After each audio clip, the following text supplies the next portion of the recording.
Hello, everybody, and welcome to episode 192 of the Warhammer 40,000 podcast, known across the internet and potentially around the world. Yes, that's right. It is Look Out, Sir, everybody. Woo! Fanfare, yeah! Whoopee, whoopee, woo! We're recording this on Halloween. Woo! You doing anything exciting on Halloween, Phil? Yeah, I will be entertaining small children that knock on the door after sweets. There we go. Sounds very interesting. Being trick or treated, basically. You're subjecting yourself to the trick or treaters, and but it's half term at the minute. You're not concerned that some of the bored teenagers who fancy going around smashing up your letterboxes or whatever might come around and cause you a mischief. I mean, there's a chance that could happen. Yeah, there's a chance that could happen. In which case, you embrace it. Yes, I will invite them in for a game of Warhammer 40k and subject them to the real terror that they've never seen before. Well, there you go. That's a surefire way for you getting TP'd, sir, which I understand means toilet papered. Is the common vernacular used in the lands of America. Yeah, I don't think that's too much of a precious commodity in this country for people to waste. Well, there was a shortage a few years ago in those back in the COVID days. Well, that's it. That's it. Maybe that's how they how people are using their backlog. All those crazy fools who stockpiled it all years ago. They're going out every Halloween, going, at last. Finally, I can get rid of this stuff. Throwing it at people's houses willy-nilly. Yeah. But yeah, no, I've carved some pumpkins, Phil. They've been done. Nice. I've still got one to do. Oh, yeah, fair enough. What sort of design are you going for? Going for something 40k themed? Oh, yeah, I could do. I haven't given it much thought at the moment. No, fine. Well, I just thought just a generic, skelly face, which I suppose is pretty 40k. Yeah, that's true. Yeah. There you go. Anyway, what are we going to talk about in episode 192, Phil? Something quite different for a change. We are giving you our collective, well, maybe not collective, in parallel, top 5 favourite Warhammer 40k Codexes of all time. Of all time. So Dan has a top 5 and I have a top 5, and we will be going through them and comparing notes to see how we get on. So in a way, it kind of just collectively becomes a top 10. No, well, yes, that's why I was saying. Originally, I was going to say collective top 5, but actually, it's really a collective top 10. Well, indeed. Although you would have to denote some kind of the difference between ours. Yeah. Yeah. You have to add some hierarchical structure to it. Who do you like more, me or Phil? And then ultimately you can apply. So either my top 5 is the real top 5 or Phil's is. Or an amalgamation of the both. Yeah, so, it's really, if you like me more, your number 5 is actually 10 and mine would be 8. And then yours would be 7, mine would be 6, and we would, Oh, you would alternate in that alternate. Way. Well, yeah, of course, you'd have to. Well, unless you're saying you're... Well, yes, I mean, that would involve maths. But my point being is, if you were claiming that your entire top 5 and your judgment is entirely better than all of my top 5, then that is quite a statement. I was going for the shared compromise of, your 5 and my 5 are almost as equal and on a par with each other. Indeed. 5 plus 5 equals 5-star review. Come on now, Timmy. You've got your orders. You've got to do it. But I don't want to, sir. You've got your orders. Now get up there, get over that trench, and get me that 5-star review, and get it back here right away. Okay, sir.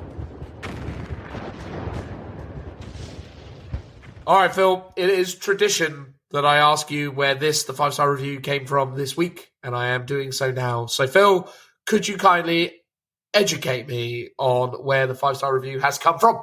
I'm going to hope it is Apple Podcasts of Denmark. Oh, my goodness, Phil, you are so close yet again. It is, of course, Apple Podcasts, but it is not the Denmark.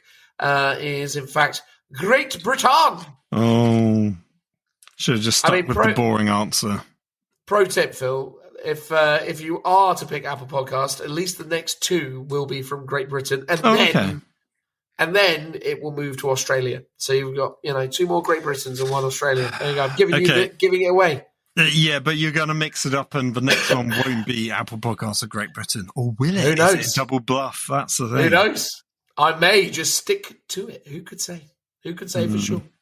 But someone is saying something, and that is in the form of Cadia1234, and they have written very good, very funny, 5 stars, which is, as you know, everybody, a prerequisite of appearing here in the 5-star review segment. And if you would like to be like Cadia1234 and give us a 5-star review, you need only do so in the places where 5-star reviews can be left. That includes Apple Podcasts of Great Britain, Denmark, Australia, and other worldly locations. So we encourage you to go there and give us a 5-star review. You can also give us 5 stars on Spotify, but you can't do a review next to it. But it does really help the overall algorithm if you do that. So why not do it? Please, please, please. Also, there's things like Audible. We've gone quite stagnant on the Audible review front. So, if someone was to throw an Audible review into the mix, I promise you that you will be read out real soon. Because basically, that well has not really been tapped, or rather it's been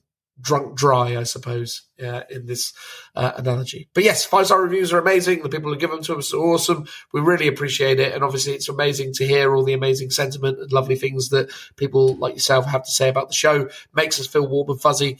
So please consider doing so if you have not done so already. And again, thank you to everyone who already has. And a special thank you goes out to our patrons. And if you would like to be a patron, you need only go over there and get involved. But also, in addition to patron, you can, what else, Phil? I forget now. What I said. Buy some merch. You can always do that. Yes, merch, yes.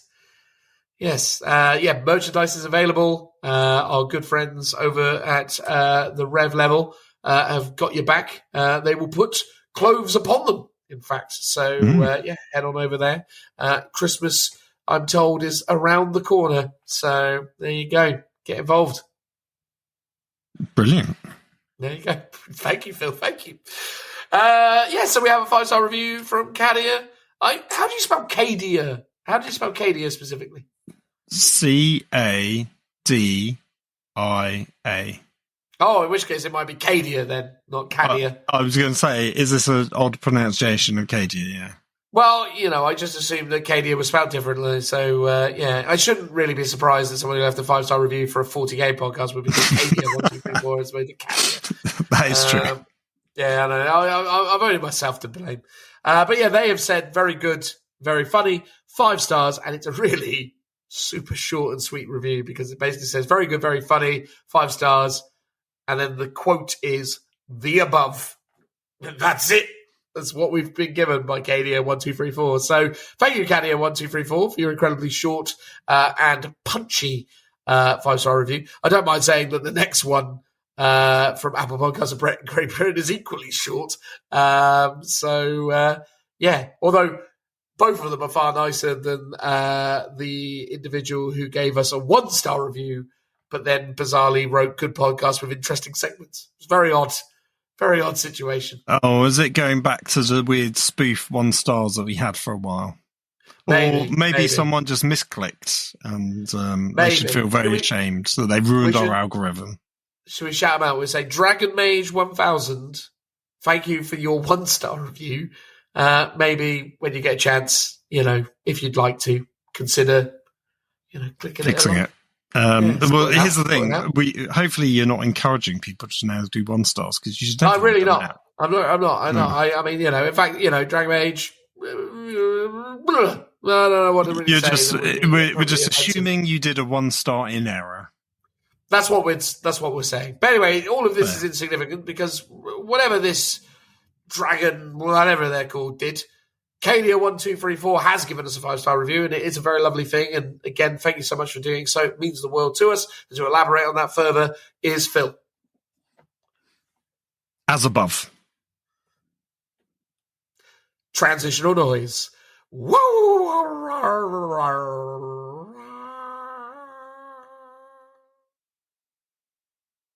Hello, everybody. In this part of the podcast, me and Phil have decided to do something a little different. We are going to discuss or give you a top 5 codexes within the world of Warhammer 40,000, as according to us, the Lookout Sir Laddos, right, Phil? Yes, yeah. And it's a similar format to how we've done these things before, where we've got each our own individual top 5s that we will alternate in and see how they compare in terms of what we get for like 5th position, 4th position, and so forth.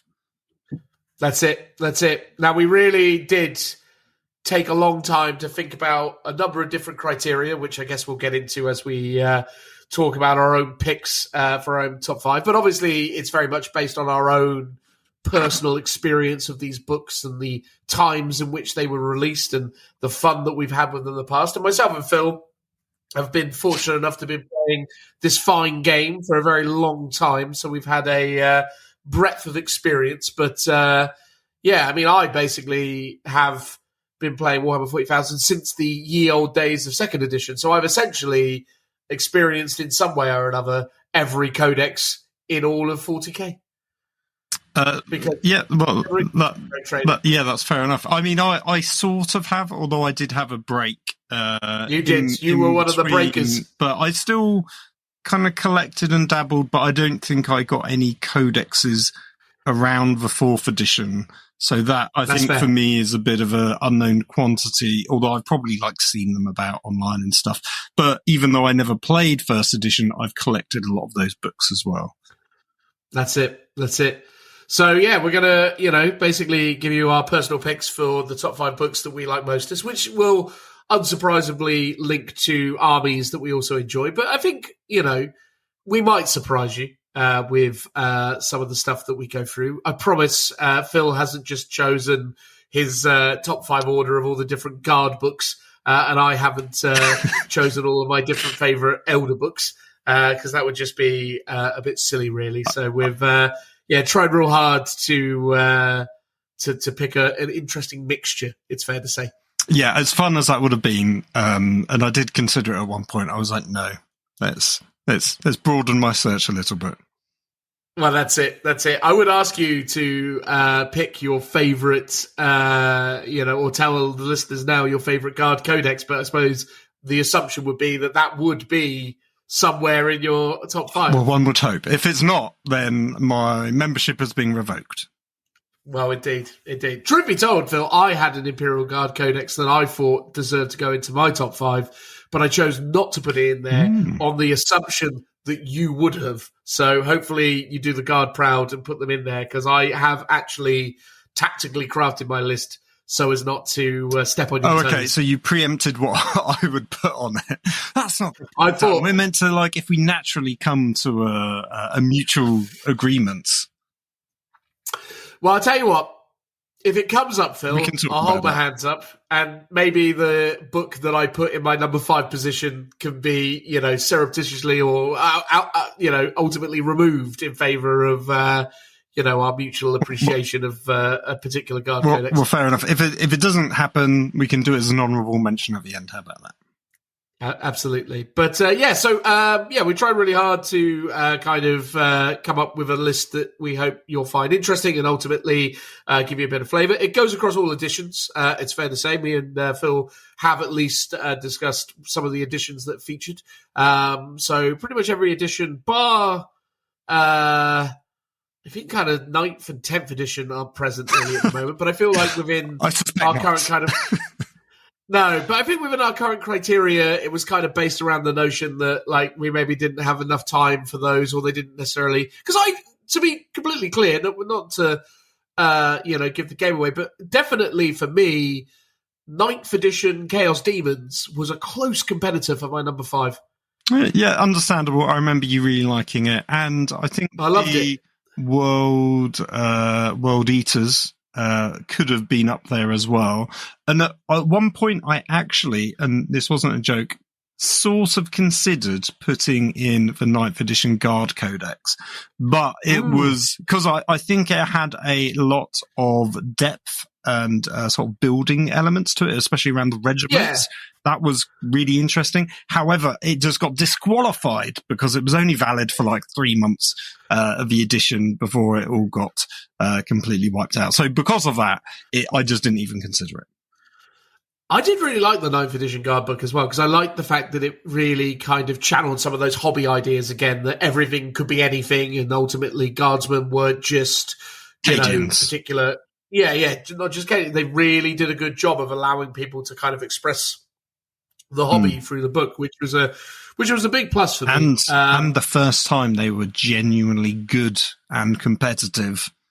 Yes, outside of the, I want to say, Pariah Nexus supplements, which gave them a lot of life as well. Outside of that, really good.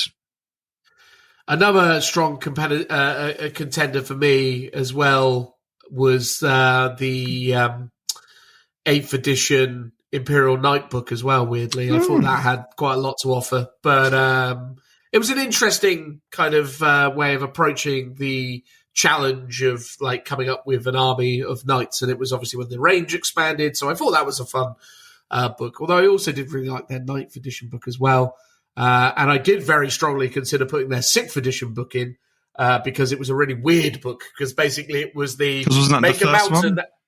Yeah, it was the very first Imperial Knight Codex, and it was so weird because they basically were like, yeah, we don't really have any rules that make super heavies work in the core system. Like we've got the Spearhead book that kind of expands it and allows you to take super heavies from Forge World and adds those concepts in.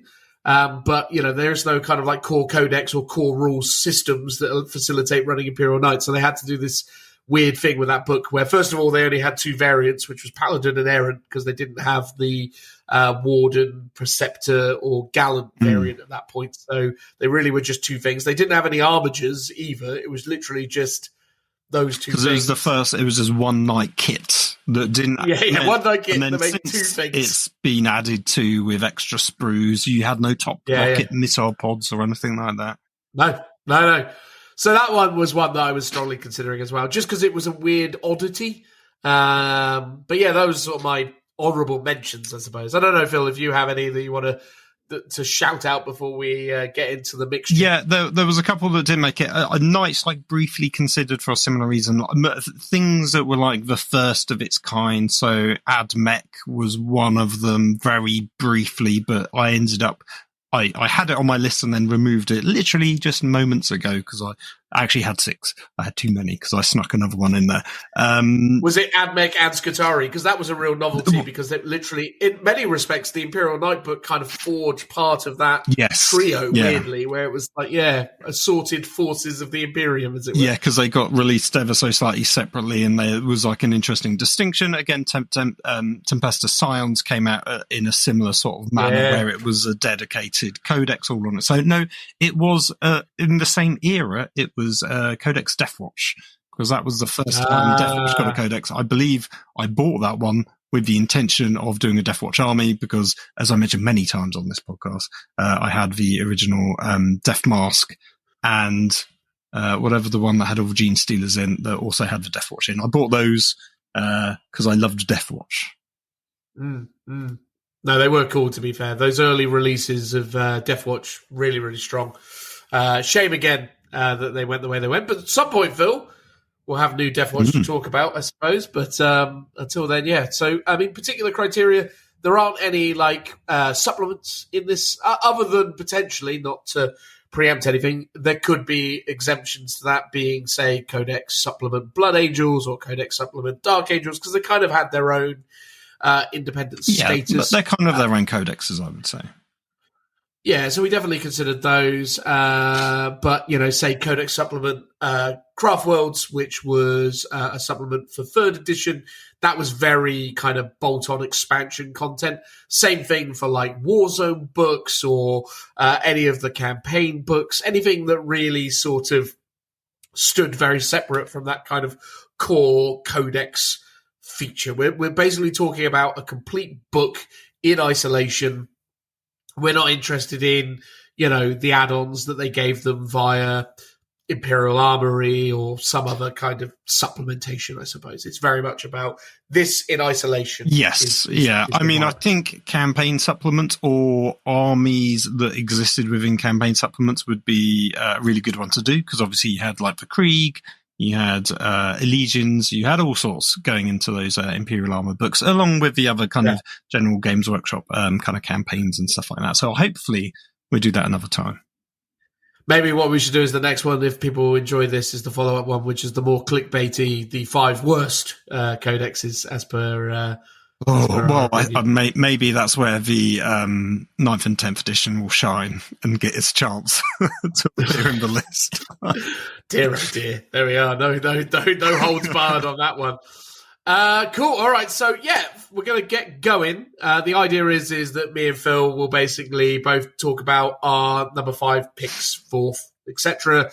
In sequence. I think we'll start with Phil and then move over to myself. And, we'll just kind of introduce it, talk a bit about what it is we like about it, have a bit of a debate about it, nostalgic member berries moments all around. And, and again, obviously, if you disagree with us, you feel like you have a better top 5, why not tell us about it? We'd love to hear about it. Put, comments, reach out to us on social media, or just, to let us know that you think that we have, completely opened your eyes to a whole world of new, exciting possibilities. It's all possible. Exactly. I like to think that we will, by talking about them, instantly raise their value on eBay. So, if you've listened to this, go out there and get it quick before it goes up in value. Well, that's it. I mean, to be fair, some of these old books are getting expensive now, man. Like it is actually becoming more of a meaningful purchase to go back in time and buy some of those old books. But we'll see how that goes. But all right. So I guess I'll come up with some kind of jingle in the edit. Number 5. Number 5. Space Marines attack! Ooh, well, I have gone with... Now, do you want the faction first or the edition? What would tantalise you the most? I think lead with faction. I will guess edition, and then we can see where we land. We are going with the poster boys at the Space Marines. Oh, my God. I also have a Space Marine Codex, so this could have already gone terribly wrong. I'm going to guess for you, Phil. See, now here's the thing as well, because you didn't say Ultramarines, and Ultramarines were the 2nd edition Codex for Space Marines. So I'm going to guess, based on that, God, you wouldn't go 6th edition, would it? Would you go for a weird pick and go for the very first 8th edition Space Marine Codex? You are ever so close. I'm going for the 2nd version of the 8th edition. Oh my God, not the Codex. 2019 monstrosity. Yes. In part because, actually, I was going to say it was my first Space Marine Codex proper, but actually I do believe I picked up the first version of the 8th edition one all of 4 months before the second one came out. Now, the reason why I like the second one is because it's the one I played with the most in 8th edition, I guess, in the long haul. So there's a certain nostalgia for 8th edition, imagine that. I liked, in a way, that it was actually powerful and the codex was really Very good. powerful. And admittedly, it was a bit overtuned. But it did make Space Marines feel like Space Marines. But I think the reason why it gets this pick, that it makes the list at all, is that it was the real introduction in this new sort of edition from 8th onwards of basically upgrading characters via CP prior, or actually then points, I think, later on. It was CP majoritively. This time, and then in, I think, 9th, it became points. But basically, prior to the game starts, you could upgrade characters. So you could take a captain, you could make him a chapter master. I think you could make a chaplain, a grand apothecary, a grand chaplain-y person as well. Master of Sanctity. Yes, there was a few of them, and I loved the sort of the customization of the characters that you could create. It was so flavorful and interesting, and that to me led into kind of more kit bash, kind of hobbying side of it, where it was like I could represent my captain that I'd made with his artificer armor, his +1 save, +1 toughness, I could visualize that with the smash captain that I had created.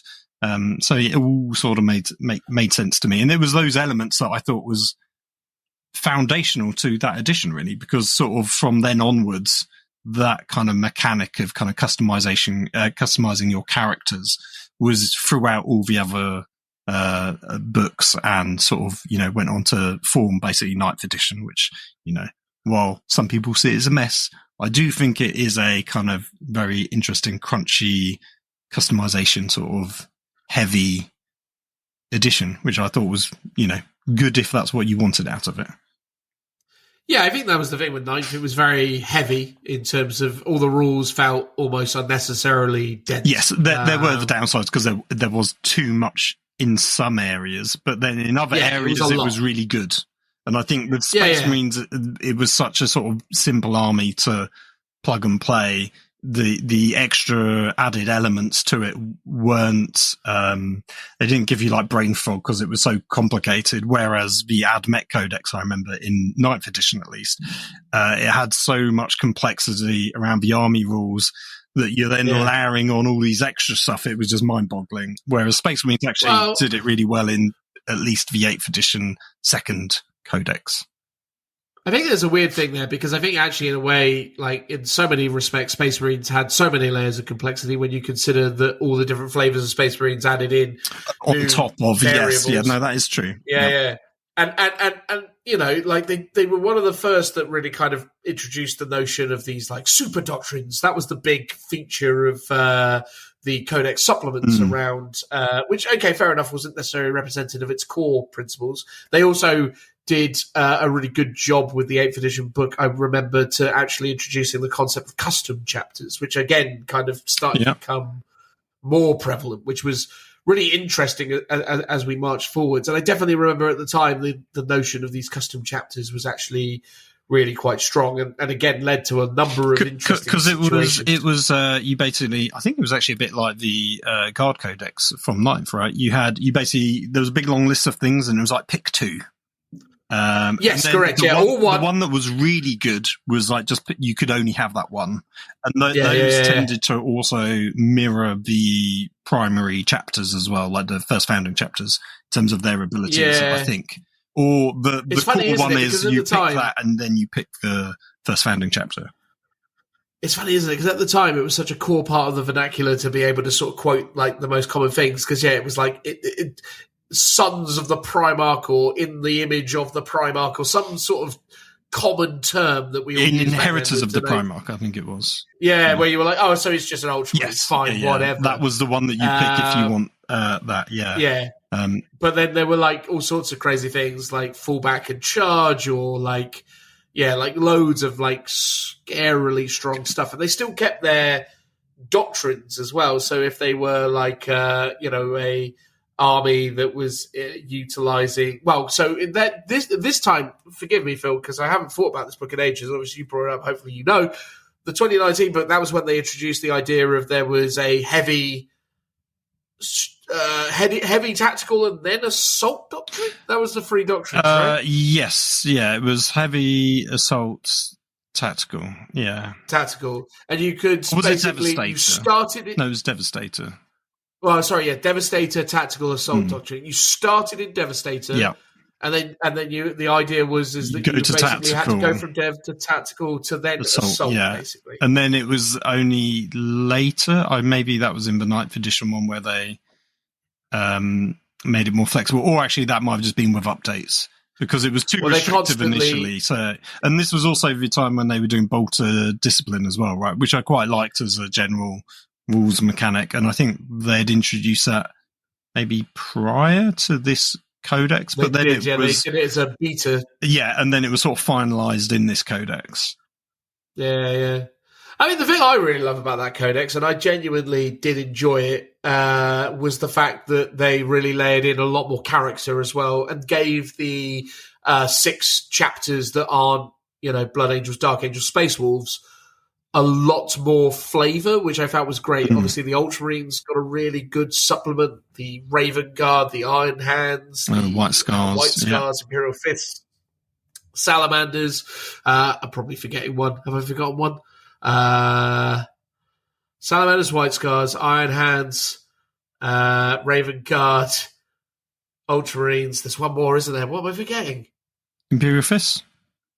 Imperial Fist, maybe I've said. Anyway, whatever the case, it was just amazing that for the first time as well, we got really, well, for the first time since when did they last do characters? I think it was the 5th edition book was when they did introduce these new characters for chapters. So for the first time since then, we got a new character for Salamanders, new characters for all of the above, which really was cool. In sort of, the Primaris range where they all... Well, I think initially they all got like a sort of just a named lieutenant that was a bit meaningless, but then they also all got pretty much like a named captain as well. Yeah. And the legacy of that book was super interesting as well, though, because the supplements for the Ultramarines and the, Raven Wing, etc., not Raven Wing, Raven Gun, etc., they all carried over into 9th edition, It's a 9th, so they actually were... There was always rumours that they were meant to redo them, but then they just kept them. I mean, it created a really interesting situation, because I always remember that the Ultramarines got to keep their Tyranid veterans for an oddly long period of time, which was super cool. My only bugbear with that particular book, though, I have a bugbear with the 2019 Space Marine book. I think if I remember rightly, they took away some of the kind of colour profiles around the successors. Now this is maybe my bugbear. So there was a little bit in the first one which showed you all the armour markings for the main chapters, and also like each company and like the markings and stuff like that. And I think they left that out of the second version. It wasn't as in-depth, I believe. I'm not 100% on that one. Well, the thing that really irked me about the 8th edition Part 2 Space Marine Codex was when they got rid of Legion of the Damned. Yeah. I don't actually, now that I'm saying this, I can't remember for sure if Legion of the Damned were in the... I thought it'd be in the Space Marine one, because it's Well, I definitely remember they were in the index. They were in the index. So they were definitely in the index for Space Marines. And I think weirdly there was a thing where, like, at that time you could still use them via the index somehow, some way. Yeah. And then, but anyway, long story short is I pretty much remember that the 2019 book was basically the nail in the Legion of the Damned coffin. I know, a real shame. I really, wish, because there was a time when they were sort of always around in the sort of zeitgeist of 40k, and they just almost feel they were like super completely fallen off the wayside, which is a shame, because I do think they should be brought back and have, even if it's just like a box of minis, even if it's just Legends rules or whatever they would deign to give us, I think it'd be fantastic. I'd love to see what they would do with them. And I guess it'd be interesting to see if they'd keep their old like Firstborn armor, if they would Primarisify them. I'd love them to just be like true to the sort of Firstborn-y sort of look of them, and don't Primarify them. I don't want to see them going around in Mark 10 armor. That's not right.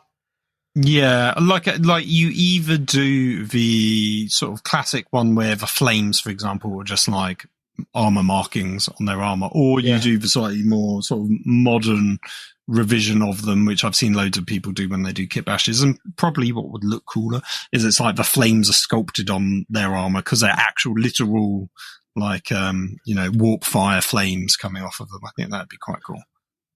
If I was in charge of anything at Games Workshop, I would do a kind of Horseman of the Apocalypse type thing and have 4 Legion of the Damned style commanders on horseback, each representing the different attributes, and then have them leading a new legion of incredibly disturbing, awesome, fiery Space Marines that bring their wrath on behalf of the Emperor. I think it would be utterly awesome, and lead into a bigger narrative about, like, maybe they could be the heralds for the return of the Emperor. Maybe it could be that, reborn in the Warpville with the assistance of the Legion. Oh my god. What a thing. It could be amazing.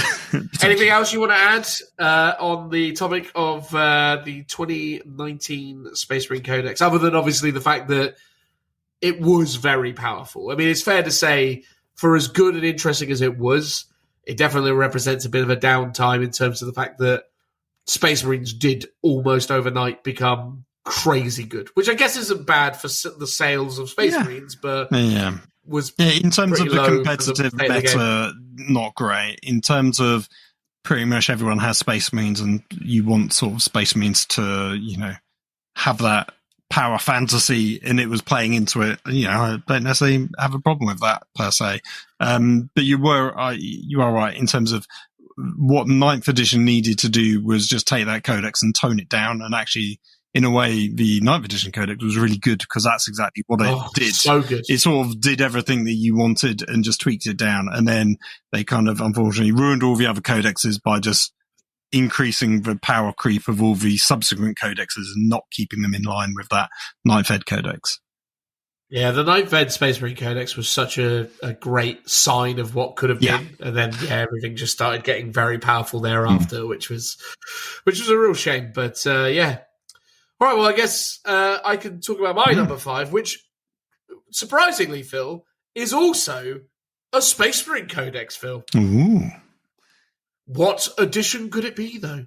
Is it actually Space Marines and not Ultramarines like you were alluding to? It is actually Space Marines, yes, absolutely. I'm going to assume, it's got to be either 3rd or 4th edition, and I know 4th is your favourite, but for some reason I have an inkling that it's 3rd edition. Quite wrong, Phil, quite wrong. It is, of course, the 5th edition. You can't see that, dear listener, but I'm shaking the book in Phil's general direction. The 5th edition Space Marine Codex. Why do I love it so? Well, Phil, thank you for asking. I mean, for me, this is the Codex that took the Space Marine out of the Dark Ages and really kind of elevated them to an actual cohesive, complete fighting force on the tabletop. I feel like before, Space Marine players were always hindered by the limitations of their army, and I think they were always in an awkward situation where essentially every time I came to a tabletop and I was playing against a Space Marine player, I was always, prior to this 5th edition book, never that worried because I was like, well, they're going to have some tactical Marines, they're going to be in a line, they're going to have some Devastator Marines, they're going to be hanging out near the back, they're going to have like an assault squad, that's going to do what it's going to do, they're going to have like one Dreadnought. Space Marines didn't really have too many tricks. They were really vanilla, to tell you the truth. Like, that was one of the weirdest aspects of, like, Space Marines back in the day. Like, they just didn't have anywhere near the kind of tools or the kind of functionality that you wanted, nor did they really have very much in the way of customization. Back in, like, 3rd and 4th edition, they'd sort of stripped the heart and soul out of it. In 2nd edition, Space Marines were defined by their durability, defined by their power. But essentially, when they streamlined the game in 3rd and then, kind of refined it further in 4th, they ended up in this situation where Space Marines just had this archetype where it was they just didn't seem to really excel at anything because they were good at everything. But the problem was they just didn't have anything that really kind of broke them away from everything else. Yes, they had some gimmicks and they had some weird stuff in like 3rd and 4th, but as a core army concept, they just didn't really come to life. That was until, in my opinion, they introduced this 5th edition book. And the reason I love this 5th edition book is, first of all, it was the time where they introduced loads of miniatures and rules for loads of different characters from all the different chapters. So this is where we start to see models and rules for characters like Pedro Cantor from the Crimson Fists, Vulcan Heston from the Salamanders. It's where they've added in rules for an expansive list of Ultramarine characters. So not only have you got, Marnius Calgar, Chief Librarian Tigerius, etc., but you've also got people like Sergeant Telion, who is the, Chief Sergeant of the Scouts and can be added to Scout squads as an upgrade, which is super fun. So there's just loads of really amazing stuff, and also the freedom to be creative with it. One of the things I love about this book is you don't have to be a specific chapter, but by putting special characters from specific chapters into your army, you essentially gain access to abilities and skills that would denote you as such. So you could have a situation where, for example, you could take Vulcan Heston, who would amplify the power of your melter guns and your flamers, being that, that's a Salamander's buff. And then you could put Chaplain Cassius with him, who, fair enough, is an Ultramarine, but ultimately has a combi flamer, so is benefiting from the buffs of having Vulcan along for the ride, but is very tough and thematical within that space. And I think that was the thing. I just think it just really gave the army a lot of flavour, a lot of character. And also, it was the drop pod codex. Space Marines never had a drop pod mini before this. People used to make them out of, toilet paper and all the rest of it. But this was when they introduced... Oh, so they had rules for it, but not the mini. If I remember correctly, I believe they had some rules in prior editions, but no one used them because they weren't readily available. And also the rules weren't that great. Whereas, obviously, new Drop Pod Mini came onto the scene. They were excellent and, really played into the mechanics of the game. Because back then, you couldn't arrive from reserves into turn one, much is the case now. And if you wanted to arrive from reserves, you had to roll a 4+ on a single D6 in order to see whether you did arrive from reserves. Whereas the drop pod didn't need to do that. Half your drop pods rounding up automatically turned up, and they automatically turned up turn one. And they didn't deep strike mishap. If you landed on top of something, you just basically moved the minimum distance necessary to not be on top of it. You could deep strike mishap if by doing so part of the miniature went off the table or couldn't be placed for whatever reason. But yeah, in most instances, you would essentially start the game by going, I'm going to put my drop pod on top of your Land Raider or on top of your Grav Tank or whatever it was that you wanted the Dreadnought inside to get out and kill.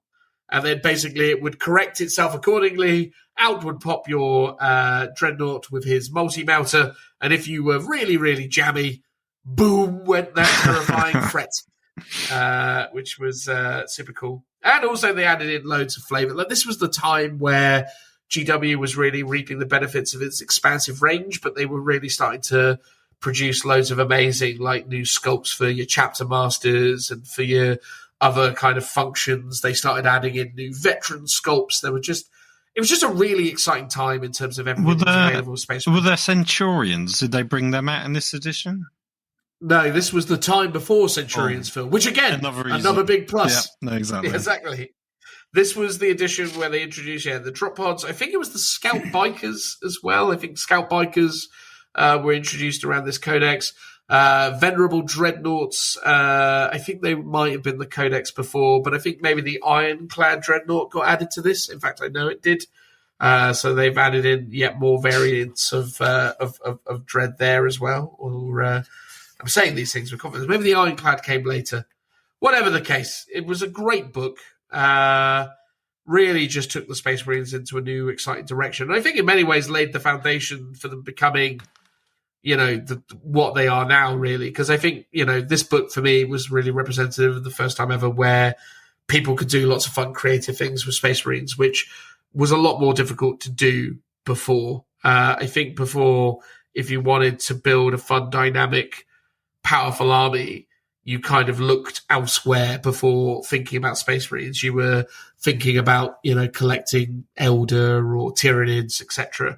Space Marines were kind of the army that everyone sort of had when they started, and as a result, they were quite simple to play. But because they were quite simple to play, they were quite easy to figure out, especially if you were playing the game at a certain, level of proficiency. But that all changed with this book. And yes, Ironclads did get introduced in this book as well, which is super fun. See, I genuinely, it's hard to really sort of distill the things I love about it, but it's just great. And again, just the way they flesh out, chapter markings, the expansive sort of nature of the army.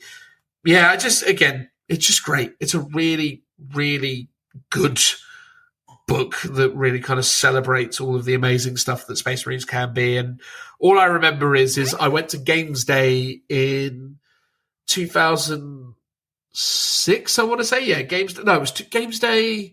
It might have been 2006, 2007. I can't remember for sure. One of those years. I remember I got the bus. I still did the bus trip with the store. Yeah. Did you ever do the bus trip with the store? I did, but it would have been the 90s. Fair. Well, I did the bus trip, and I remember me and my mate Pete, we were up playing 40k all night. We did an all-nighter on the 40k because we were nerds. Mm-hmm. Then we got on the bus, went up to Birmingham to the NEC, got our hands on this book, and all I remember is on the bus journey home, maybe 20 of us, all with our own Space Marine codexes, sat in the back of the bus, quietly reading all the stuff.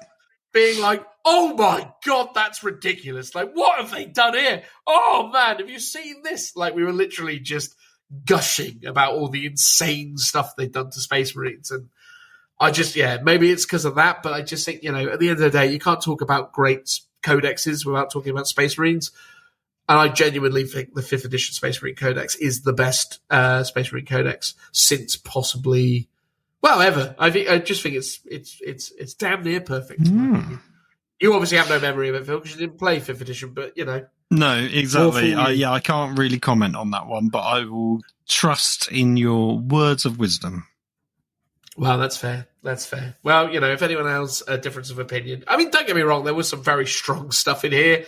It maybe wasn't as prolific or powerful as what you will have seen demonstrated with Phil's 2019 second of the 8th edition codexes. But yeah, at the time it felt meaningful. But it was just great. I loved the fact that so many people finally got to use their Space Marine minis and actually, do fun, interesting, creative things with them. It felt like all of a sudden they were up there with, because again, prior to this, they'd done really good stuff with like the Orc 4th edition Codex, and there was just some good stuff going on at the time. So it was just really awesome that that Space Marines really got that love and attention. So I'm a big fan. So yeah, nice. Thank you. There you go. All right, well there we are. Those are number 5s. Excited to imagine what number 4 could look like, but worry not, because we're going to talk about it now. Number 4. Number 4. Die, scum! So my number 4, and this is it's almost, I think, completely interchangeable with my top 4. The more I'm looking at this one, the more I think it could have been second place quite easily. Wow, second place, not first though. I think first place has a special place in my heart and history, I think, which is why that's the number 1 spot. But this one is Codex Tyranids. Codex Tyranids, Phil? Codex Tyranids. I do have a Codex Tyranids in my top 5. How weird. Mine is 2nd edition. Second edition. And it was something I completely forgot I actually owned until I was actually back at my parents' going through all my loft stuff earlier this year. I also had obviously Codex Guard, which again could be a contender, and then weirdly Codex Chaos Space Marines. I'm not entirely sure why I had that one, but I did. And weirdly, I never had Tyranid models, although weirdly I sort of did. I managed to get a few freebies off Games Workshop when I went and visited the HQ years ago, and they were like, here, have a box, fill it up with stuff. So I've got a unbuilt Carnifex and a couple of other models. But it was one of those armies that I always loved looking at and sort of wish I owned. So one day I would love to own a 2nd edition Tyranid army just for sort of nostalgia's sake. But I think this, in a way, it's good because it's Tyranids and there's some kind of cool bits to it, but also it is on this place because it's just representing 2nd edition codexes as a whole. Like the cover art is phenomenal. It's probably one of the best codex covers ever. But then I would say you could say it about a lot of the 2nd edition. To me, 2nd edition is my childhood nostalgia era. It was probably when I was like, I don't know, 13, 14 maybe. I sort of grew up with that bright, colourful, poppy sort of Star Warhammer before it got all serious and grimdark. So yeah, but the bright coloured, the boxes for the miniatures, yeah, it still has lots of nostalgia swimming around for me. So yeah, the artwork's really stunning. The photography's all bright and colourful inside. It had lots of Mark Gibbons artwork in there, which is one of my favourite artists, or probably my favourite artist of that era, I would say, or the one that I was just most naturally drawn towards. What's interesting is it's the first time the Tyranids have made a real proper appearance, because obviously they, you had Gene Stealers in a slightly different form in the Rogue Trader book, and I think maybe there was probably a White Dwarf supplement at some point where they probably first appeared, but this is, the first codex that they had. And not only does it have Tyranids in there, and you have iconic things like the Carnifex, the metal one, which has recently been redone as the new Screamer Killer variant. So, iconic models, iconic units that they've introduced. But you've also got the armies of the Gene Stealer cults in here as well. So it's like a buy one, get one free down here. You're not just getting Tyranids, you're getting Gene Stealer cult thrown in, which was obviously an iconic army as well for this period, and was, I think, the only time we saw it until they got reintroduced in, was it 8th edition? It was 8th edition, wasn't it? What, the new Gene cult? Stealer Codex, or was it 7th? I don't think it was 7th. It might have been. Well, they definitely were before 8th. I just don't know whether it was 6th or 7th. I think it was 7th. Yeah, you're right, because they came out before Death Guard. Yeah, that's right. So some other interesting things in this codex. You had like mission cards and like custom missions. You also had war gear cards as well. That was back in the day where you could like technically cut out, but really you just photographed the pages to represent the war gear cards that you would use to represent unique war gear. I like that also every single weapon has like its own profile. It's like half a page with some like lore explaining how the weapons work and some really amazingly detailed artwork for each weapon, which I think, especially when you're introducing it, it's quite a new concept and very unique to 40k. It's quite essential for Tyranids to be like, this is what this weapon looks like. So when you actually understand it on the model, like visually, and I think there was a time maybe in 9th edition where they did a very poor job at representing that in codexes, where you'd be like, cool, what is a barb strangler? I don't know, because they haven't really listed or given me great illustrations telling me what everything was. And in here they've done it in great detail, and they've done the artwork is, really phenomenal and quite gritty, despite, the cover being bright and colourful. So, there's a lot to sort of love about this. And a lot of what I like about it is kind of just reminiscent of every 2nd edition codex, because they all have that same style. They also, at the very back, had like a parts list for your mail order. So you could see. Oh yeah, they used to have mail order parts. So at the you back could see the actual models and how they were broken down, and if you wanted to order them, you potentially could. And there were adverts for all sorts of other things. Dark Millennium, that was a thing. Space Marine Battles, I've got that tucked away somewhere as well, actually. Amazing. And then obviously Codex Ultramarines, adverts for all that stuff. Yeah, it was just pure nostalgia, and mostly black and white inside with a couple of colour pages like strewn throughout to, give you something to look at. But yeah. Got your war gear cards that you can cut out? Yeah, you got those. Yeah. And then I mean, I would hate to see anyone who's actually ever cut those things out. No, yeah. Like, oh my God. I mean, you just reference it, really. I don't know why it was in card form, because I think in Dark Millennium you had a bunch that were cards, but I don't think they were ever randomized. You would just have them as a visual thing.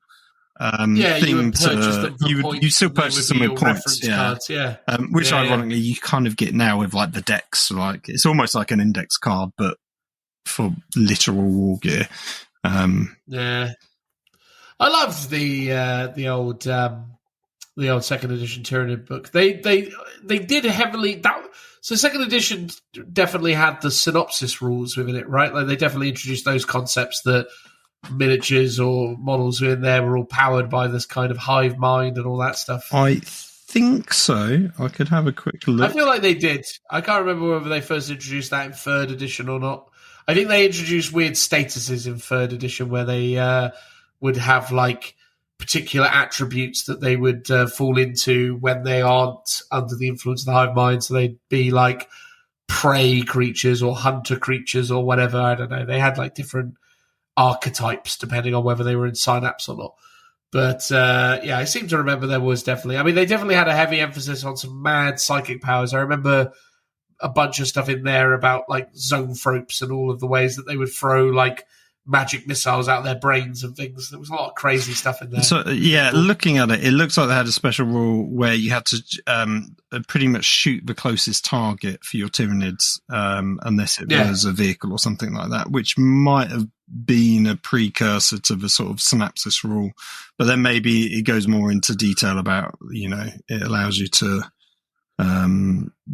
deviate from that if you're within synapse range.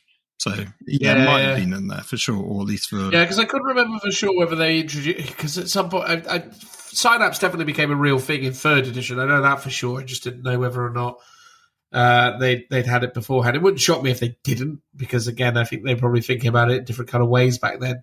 Because again, obviously from like 3rd edition onwards, it became more about being like a big military force, whereas in 2nd ed it was still quite skirmishy. So I guess they may not have quite dabbled into that. But dude, I want that for you, man. You want to get that 2nd edition Nid army? I'm there. I support you all the way on that one. That's the thing to get done. Like that would be phenomenal if you could get one of those off. Yeah, I just loved the sort of the look of the Tyranids back then. They were a bit derpy looking in comparison to how they look now, of course. And I quite like that. Yeah, I think there's some cool elements to it. For me, when it came to the 2nd edition books, so spoilers, I haven't picked any 2nd edition books, and it's not because I don't love them. I love most of them. It's just the thing is I think my problem is I struggled with my objectivity around them in terms of what it is I love about them, because they are so nostalgic and they are so iconic. And so when you look at something like the Chaos Space, or just the Chaos Codex from 2nd edition, and what that represents, it's so monumental, so big.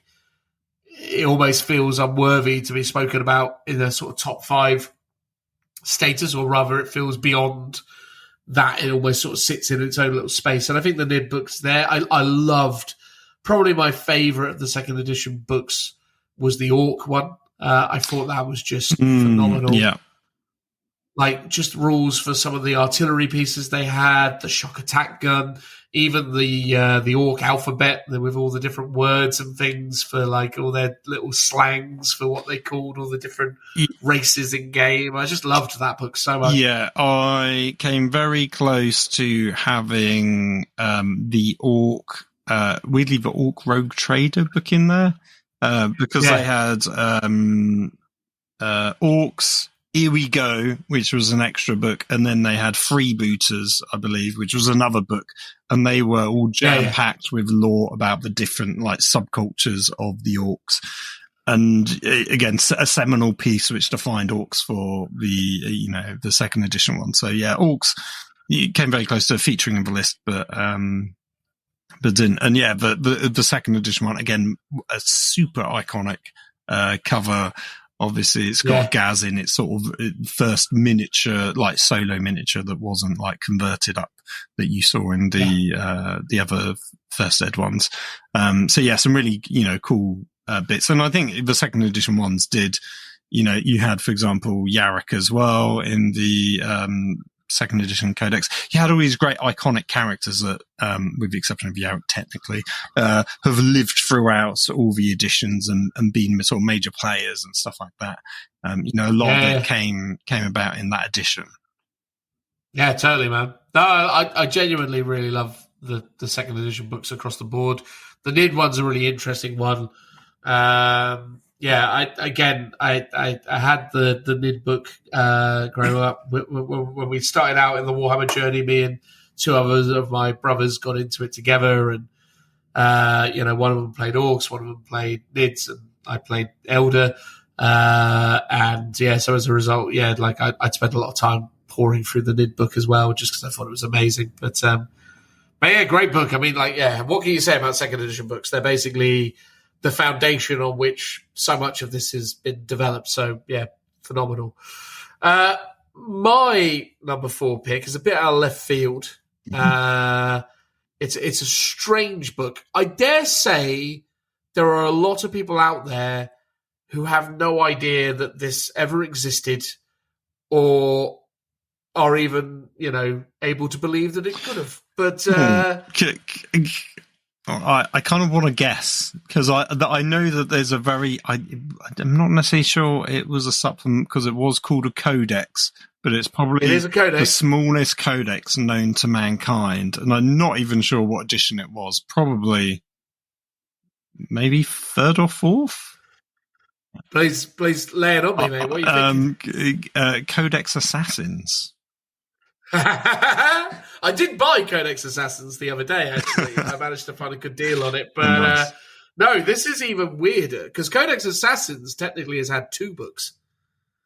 Oh. There was a 2nd edition Codex Assassins, and there was a 3rd edition Codex Assassins. Oh, okay. I'm not sure which one I got then. This is a one of one. They've never done another one of these. And it is Codex Khorne Demon. Oh, those ones. Oh, yeah. That was, phenomenal 6th edition one, wasn't it? Or was it 7th edition? Okay. 7th edition. It is such a random thing. So to be clear, like one of the things that a lot of people think Khorne Demonkin are is World Eaters. They are not World Eaters. This isn't a World Eater Codex. This is a cult of Khorne worshipping Space Marines and cultists who have given themselves entirely to the Blood God and worship them through bloodshed. And it, as a result, creates this incredible kind of merger between the forces of mortals and the forces of demons in a synergy that is not really been meaningfully expressed in one book in all of Warhammer 40,000 bar this.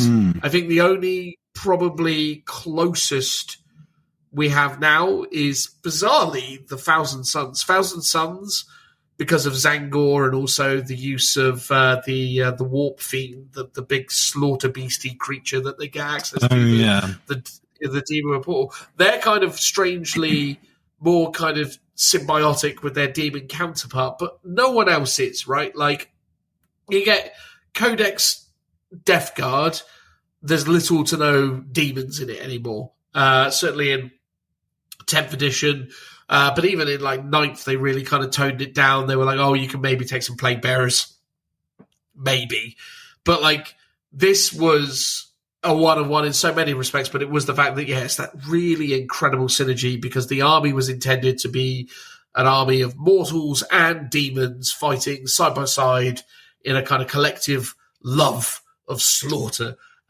Which is because cool. I remember playing you at a Warhammer World event where you absolutely smashed me with your army, and which you can read about beyond the tabletop, I believe. I think that battle report is still there. Yeah, I might have put it on the website. Yeah, because back in those days, I was. You did, I remember. I sort of felt like I need to do that more often because that was quite fun. Were there because you, if I remember right, you mostly had cultists and demons, and then the more you kill or the more you die, you get. Was there blood tithe point mechanic which allowed you to summon stuff? So kind of similar to the sort of World Eaters nowadays in terms of those mechanics. Probably more similar to the Blades of Khorne than the World Eaters. Right, okay. The World Eaters of today, they have blood tithes, but they only can summon in Angron.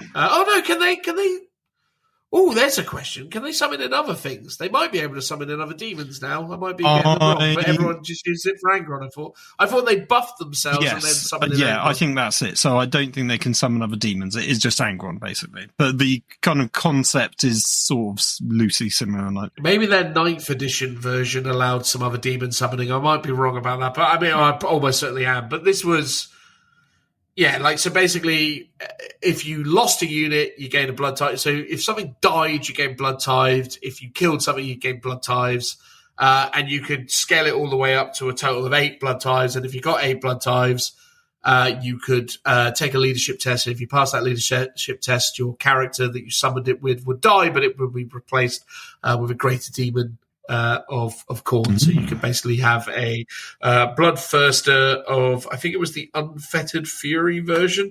Yes, a Bloodthirster of Unfettered Fury can be summoned for 8 of your finest blood type points. A lot of the time they didn't want to do that, though, because weirdly in 7th edition, bringing in a flying monstrous creature was a really stupid thing to do via Deep Strike, because they basically came in swooping, and if they came in swooping, that basically meant they were flying, and then you had to take a turn for them to stop flying. So basically, from the point they arrived to the point they could charge something was a 3-turn delta, and by which point they usually just got killed. So it was pretty pointless bringing in the Bloodthirster of Unfettered Fury.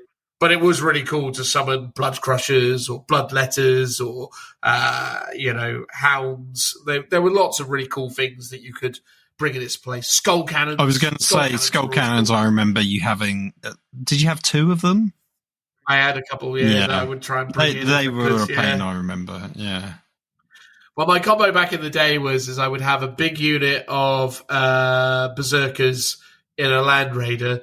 then I'd have a lot of cultists going around. Then I'd have a Corn Lord on Juggernaut with what was the artifact called? It was like the Gore Chosen or something. It was they were armed with, and then they would be accompanied by a bunch of Spawn, because I'd have a bunch of Spawn because they were beasts and they moved quickly with the cavalry. And then I just YOLO up the board every time. I was like, whatever. Yes. Here we go. Yeah. Let's get stuck in. Yeah, I seem to remember I was kind of like cornered, hemmed into my deployment zone, basically, if I remember rightly. Yeah, they did excel at that whole strategy. But I think this is the thing, and what I love about this book, and what I would have loved to see more of. It was really weird at the time because obviously in 7th edition, we had no idea what they were really kind of going to do with 8th edition at the time. But I think this just represents something really interesting. And again, it's sort of an idea that in a way within Warhammer 40,000 hasn't been that very well explored, but has been done in Age of Sigmar in really interesting ways. So I think a lot of the stuff that they kind of took from Khorne Demonkin has kind of been applied across some of the AOS factions, such as your Disciples of Tzeentch, your Head of Knights of Slaanesh, etc., etc. But this was really the one and only that did it in 40k. And genuinely, I'd love to know how many actual like core Demonkin players were even out there, because like I genuinely, as far as I could tell, was the only one that I ever encountered. Like I went to lots of events with these guys, and everyone was like, "Oh God, you're running Demonkin." I'm like, "Yeah, man, Demonkin." You need to create the Facebook group, because then you'll get people joining to find out. Because if I remember rightly, didn't you end up speaking to like one of the designers about it at the event, and you were, if I remember rightly, sort of saying, "Oh wow, it's just really good synergy. You've done a great job," and they were like, "Oh yeah, well we had to be really good because we wanted it for the other Chaos Gods as well." So they were alluding potentially that there would have been a Nurgle Demonkin and a Tzeentch Demonkin and stuff like that, but obviously that never came to pass, and might be either because it just wasn't popular enough, or because 8th edition came along and sort of reset everything potentially. Yeah, maybe. It's difficult to say for sure. But no, that was genuinely a conversation that I had with them. They were speaking about the notion that they could have explored the idea with other gods. I wish they would have done. I think, in a way, look, at the end of the day, 40k as a setting is very heavily defined by the Horus Heresy to its benefit. The Heresy is an incredible narrative. The legions are so characterful and amazing. And they personify the gods in really great ways. At the end of the day, it's really cool. But then I say that, I feel like it's funny because, in a way, Death Guard aren't necessarily all of them in love with the idea of being Nurgle's, champions.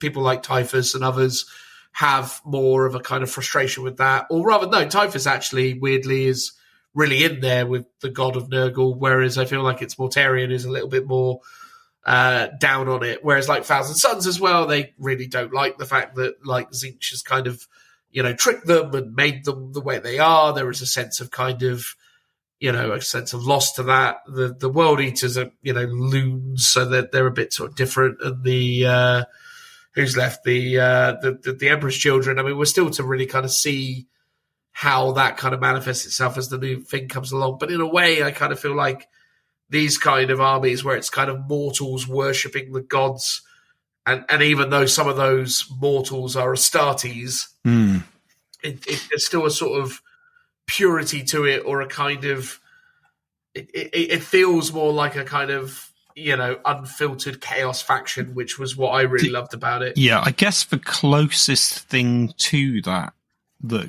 came afterwards would have been the sort of Forge World Renegade and Militia army lists, where it's traitor guard, but traitor guard often accompanied by demons as well.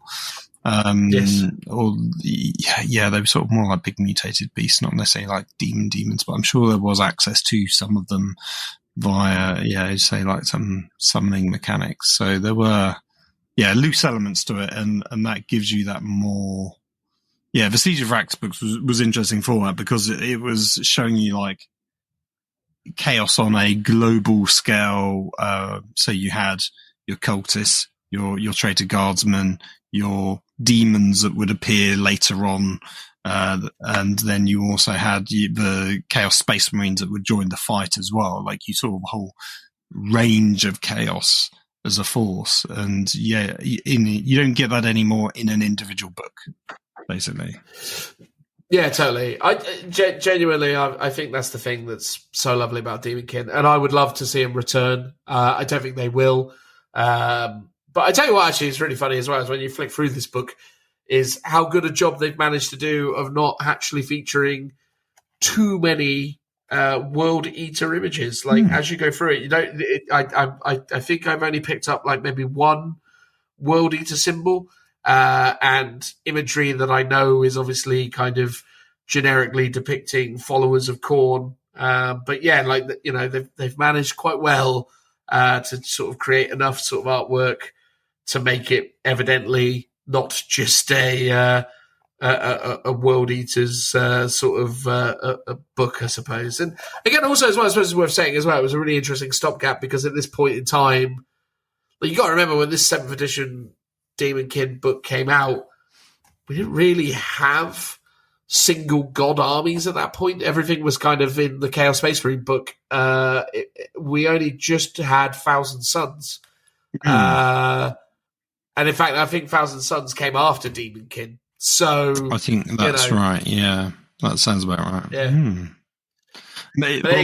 Maybe it was one of those things where they potentially looked at doing, you know, Tzeentch Demon King, but they were like, well, why not just do them as, you know, Thousand Suns? And then that sort of more marine focus is what they just went down and did. Yeah, which makes sense. But yeah, no, I love that book. I would love to see more of it. I think, you know, and this is the thing, like, what's crazy is I genuinely, are there any other books that have literally been one of one? I guess it's them. Yes, potentially, but I'm not going to say because. Oh, okay.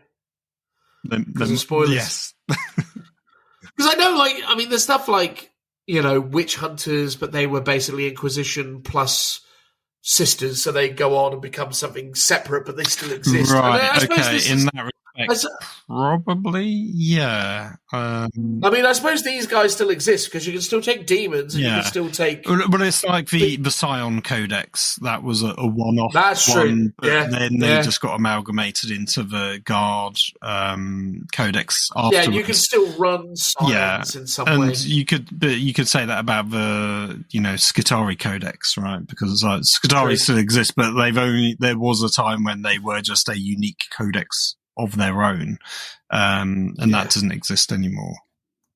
That's fair. But I think the Demonkin, in so much as they were a fully fleshed out army with their own unique gimmick, yeah.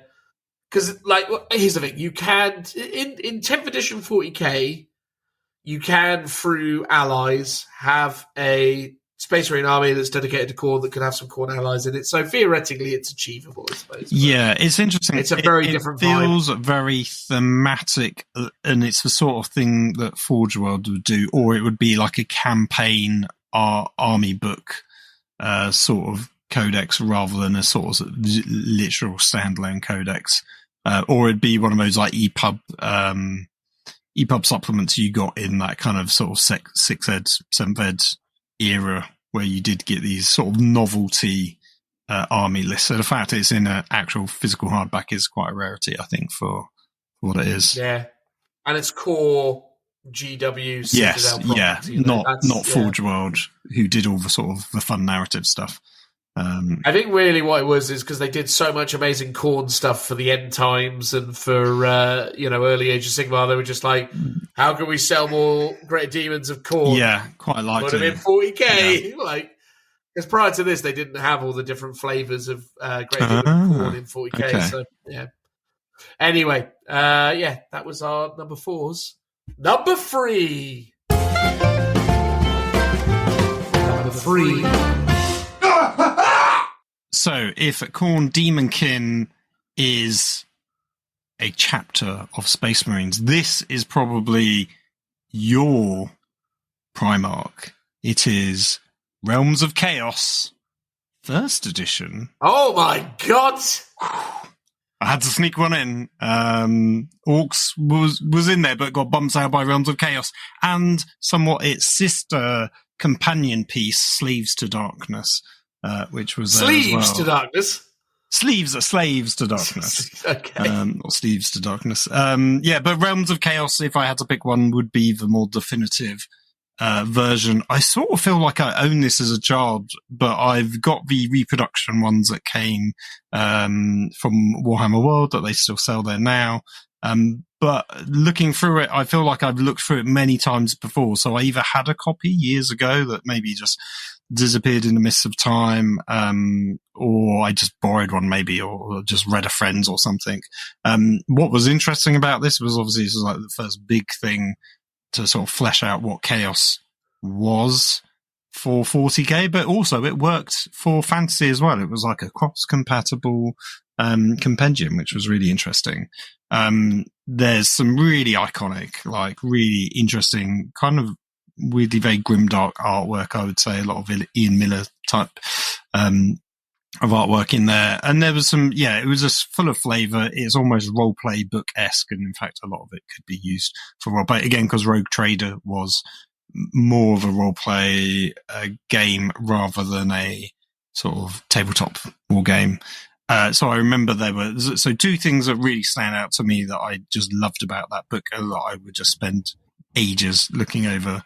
One of which was the journey of a Chaos Warrior all the way up to, I think, demonhood. Yeah. He would go along on his little journey. It was lovely illustrated with arrows in between, and he would, gain some mutations and boons, and he might turn into a spawn on the way, but eventually he would be, granted and blessed all the way up to being like a demon prince, maybe. I think that was it. And then the other one was this massive, like, table that you could roll on for mutations, and you could have everything from, like, chicken feet to, like, eyes in the back of your head. And I thought that was just so amazing in terms of, one, the depth of detail that they gave you, but also the kind of the modeling opportunities and potentials if you really wanted to lean into that kind of thing for models. It was quite insane in terms of what it did. Obviously, I'd never played it. A bit like the Codex Tyranids, really. I never played that one as well, but I just had it and I read it. And in fact, really, a lot of my Warhammer experiences are just reading the books, imagining what I was probably doing with it, rather than actually rolling dice and using it in any meaningful, player experience.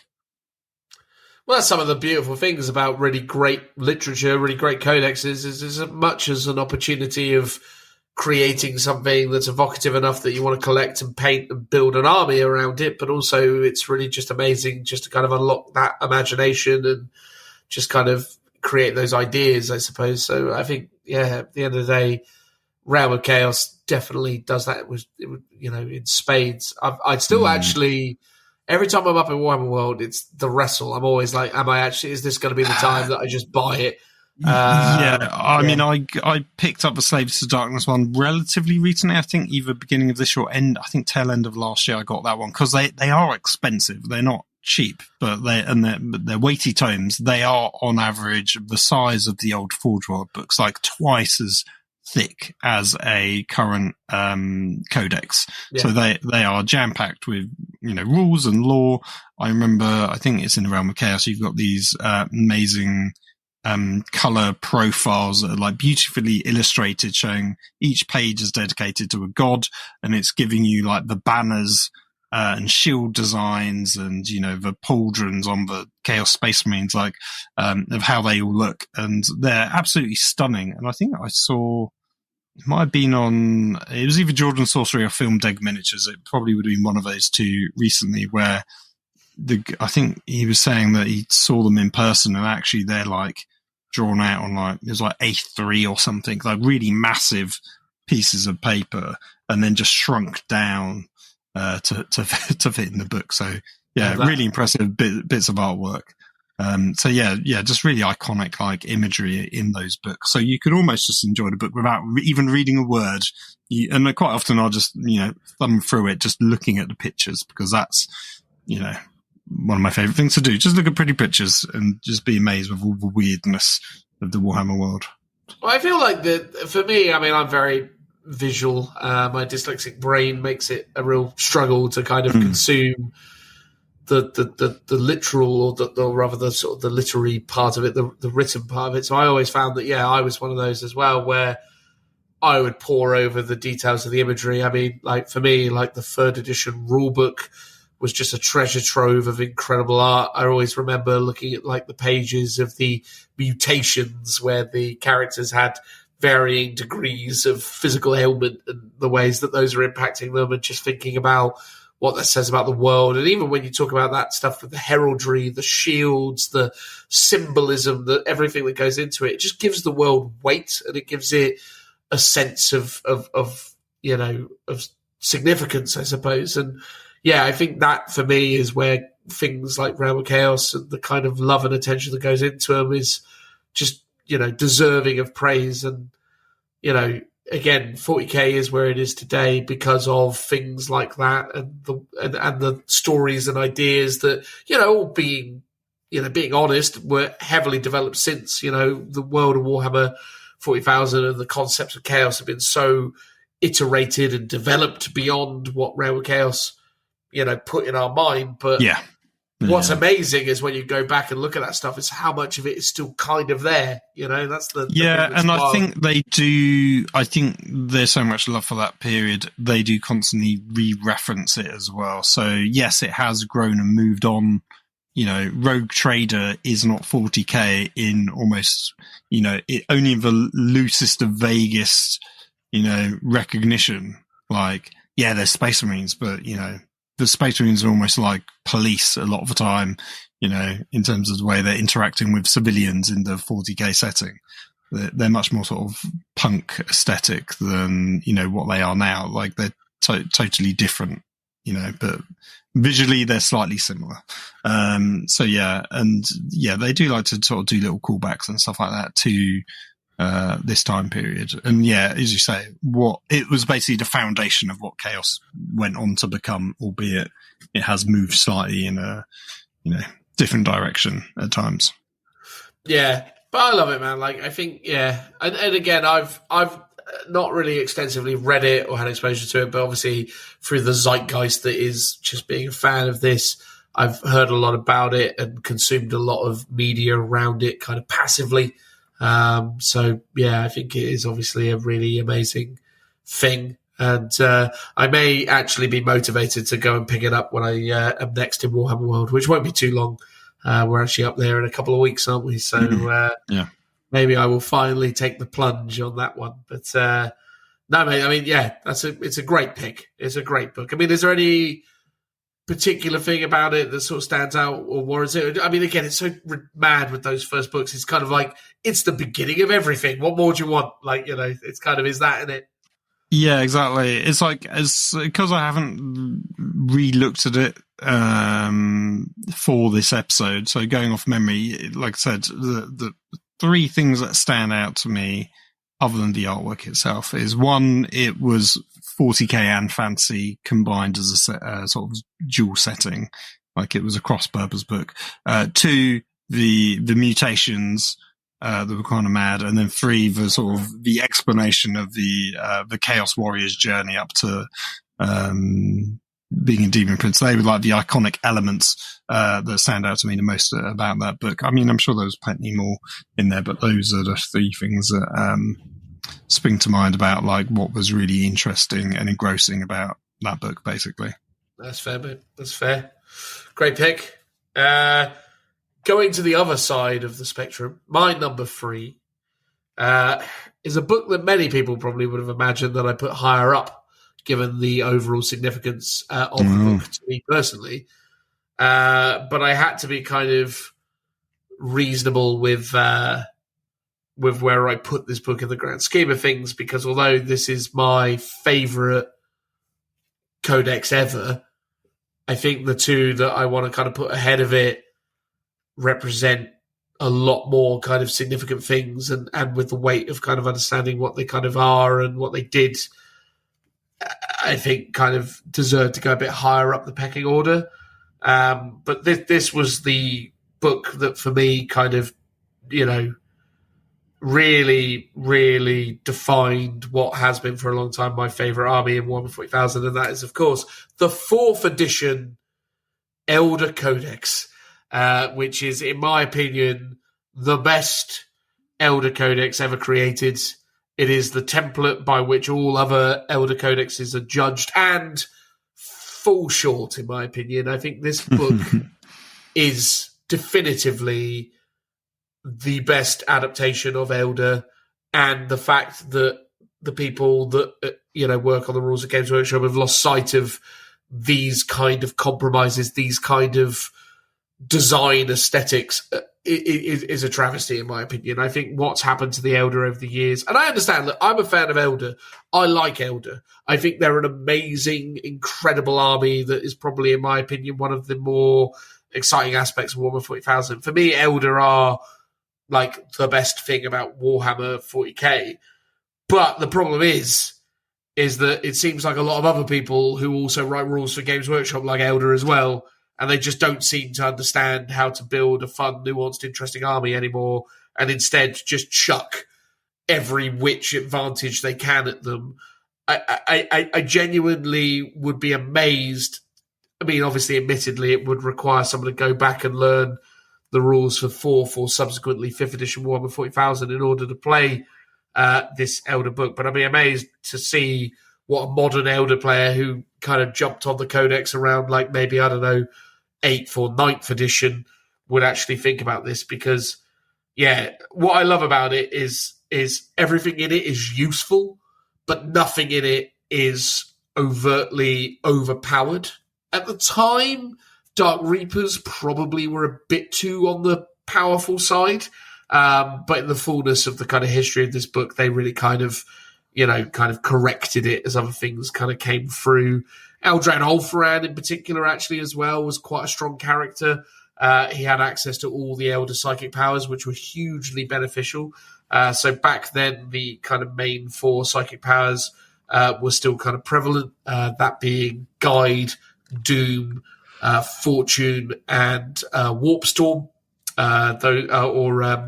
Eldritch Storm, sorry. Those 4 powers were very prolific. Doom basically allows you to reroll wounds against a target. Fortune allowed you to reroll your saves, and Guide essentially allows you to reroll your hits. So, these kind of powers that admittedly most modern 40k players take for granted were incredibly rare back in the day, and having a character like Eldrad who passed psychic tests really effortlessly because he rolled 3d6 and basically discarded the highest number, you just essentially had this thing where it was super reliable to get really, really powerful buffs onto units, and that just increased the output of your army in really interesting ways. But that was necessary because back then, Guardians were about as good as Guardsmen, which, to be honest with you, makes sense. Because, ultimately, a bunch of people who are on the path of the craftsmen, the potterers and the, orthodontists or whatever they're doing for the time, at the end of the day, when they're called to arms, when they have to join the war host, and, maybe some of them have spent time as an aspect warrior, but the point of Elder is even though they've done that, they can't. The reason why they go on these different paths is they don't want to be prideful, because if they want to get good at something, then that would mean that they take pride in their work. And if they get prideful, they become obsessive. And they become obsessive, they become decadent. And if they become decadent, they become more Slaneshi, which isn't good. So even though a craft welder or a guardian may have once been a dire avenger, out of his own sense of self-preservation and restraint, won't summon up the prior abilities that he'd had during that rank. And that was depicted because the ballistic skill of a guardian was ballistic skill free, which meant that it hit on 4s, which was the same as a guardsman back in the day. Yeah, fair enough, they had better armor saves and better equipment than a guardsman because they're, futuristic alien people. Plus they were a bit quicker than a guardsman because, silly Ubies. But, they had some natural kind of advantages, but ultimately the guy coming off the sofa picking up a shuriken catapult was as proficient at warfare as the most heavily trained human. That kind of makes sense, right? They shouldn't all be Space Marine good. I feel like that's basically my point. Yeah, no, I agree. I think it's something a topic we've talked about before, and the Elder should always be good at some things and not great at others. But as you say, feels like there's always too much love for them, and that they're over-representing their power, basically. Giving them a fate dice mechanic was basically the death of that army for me. I have never played Elder in 9th or 10th edition, and even though the new Fugan model, my God, I love the Elder minis, I love them, but I still can't bring myself to play the army because I'm like, this is an Elder, this is some abomination that you've created that doesn't depict what I consider this army to be. But yeah, the 5th edition book is that in spades, and they introduced some really fun concepts in it. But the real trick is basically clearly someone put a lot of care and attention into essentially writing a set of rules that effectively made it that every single unit had a function, everything was useful, everything felt good, and in my opinion, probably the most balanced Elder Codex ever created. Like, I don't think Elder have been more interesting to play than in 4th/5th edition. Because, certainly in 5th edition, my God, it was hard work playing Elder in 5th. Because, they were not anywhere close to the top of the pile. But again, love them for it. I think it was much more interesting to enjoy the army when it was a bit more hipstery, you know? Yeah, that's for sure. But I love this book. They introduced Prince Uriel. He was Uriel. Basically introduced the concept of the Autarchs as well, which is cool. And also, it was the edition where they gave us the new Wraith Lords and War Walker kits, which are still two of the nicest Games Workshop kits in current circulation. So, overall, all I can do is wax lyrical about how much I love this book, which is unsurprising given that it's in my top 5. Sincerely, I genuinely think it's an incredible book with a lot of really amazing rules and really interesting insights on a faction/army race that I really adore. And I wish, in all sincerity, that we could move to a situation where Elder had those same shortfalls in modern 40k. I think it's an absolute tragedy that Elder are as good as they are, because it just completely robs them of their entire gimmick, which is that they are struggling for survival. I mean, it's like, if you ever see an Elder army on the table, you're like, how do these guys ever struggle for anything? It's like, they're not quite the dying race they're meant to be. No, Slanesh turned up, and based on the 40k 10th edition, or early 10th edition rules, but based on 40k 9th and 10th edition rules, if Slanesh turned up, they just sort of slap them back into the warp. They'd be like, whatever, mate, get out of here. Don't worry about you. But no, I love that book. I can't really say enough good stuff about it. It's so good. They even made it that you could easily run the different flavors of Elder. So if you wanted to do Sam Han, it was really easy because jet bikes could be taken as troop choices. If you wanted to run Iandan, it was really easy because you could take Wraith Guard in units of 10, and if you took units of 10, they became troops. If you wanted to do Sword Wind with the Beltan, the Dire Avengers were troop choices as well.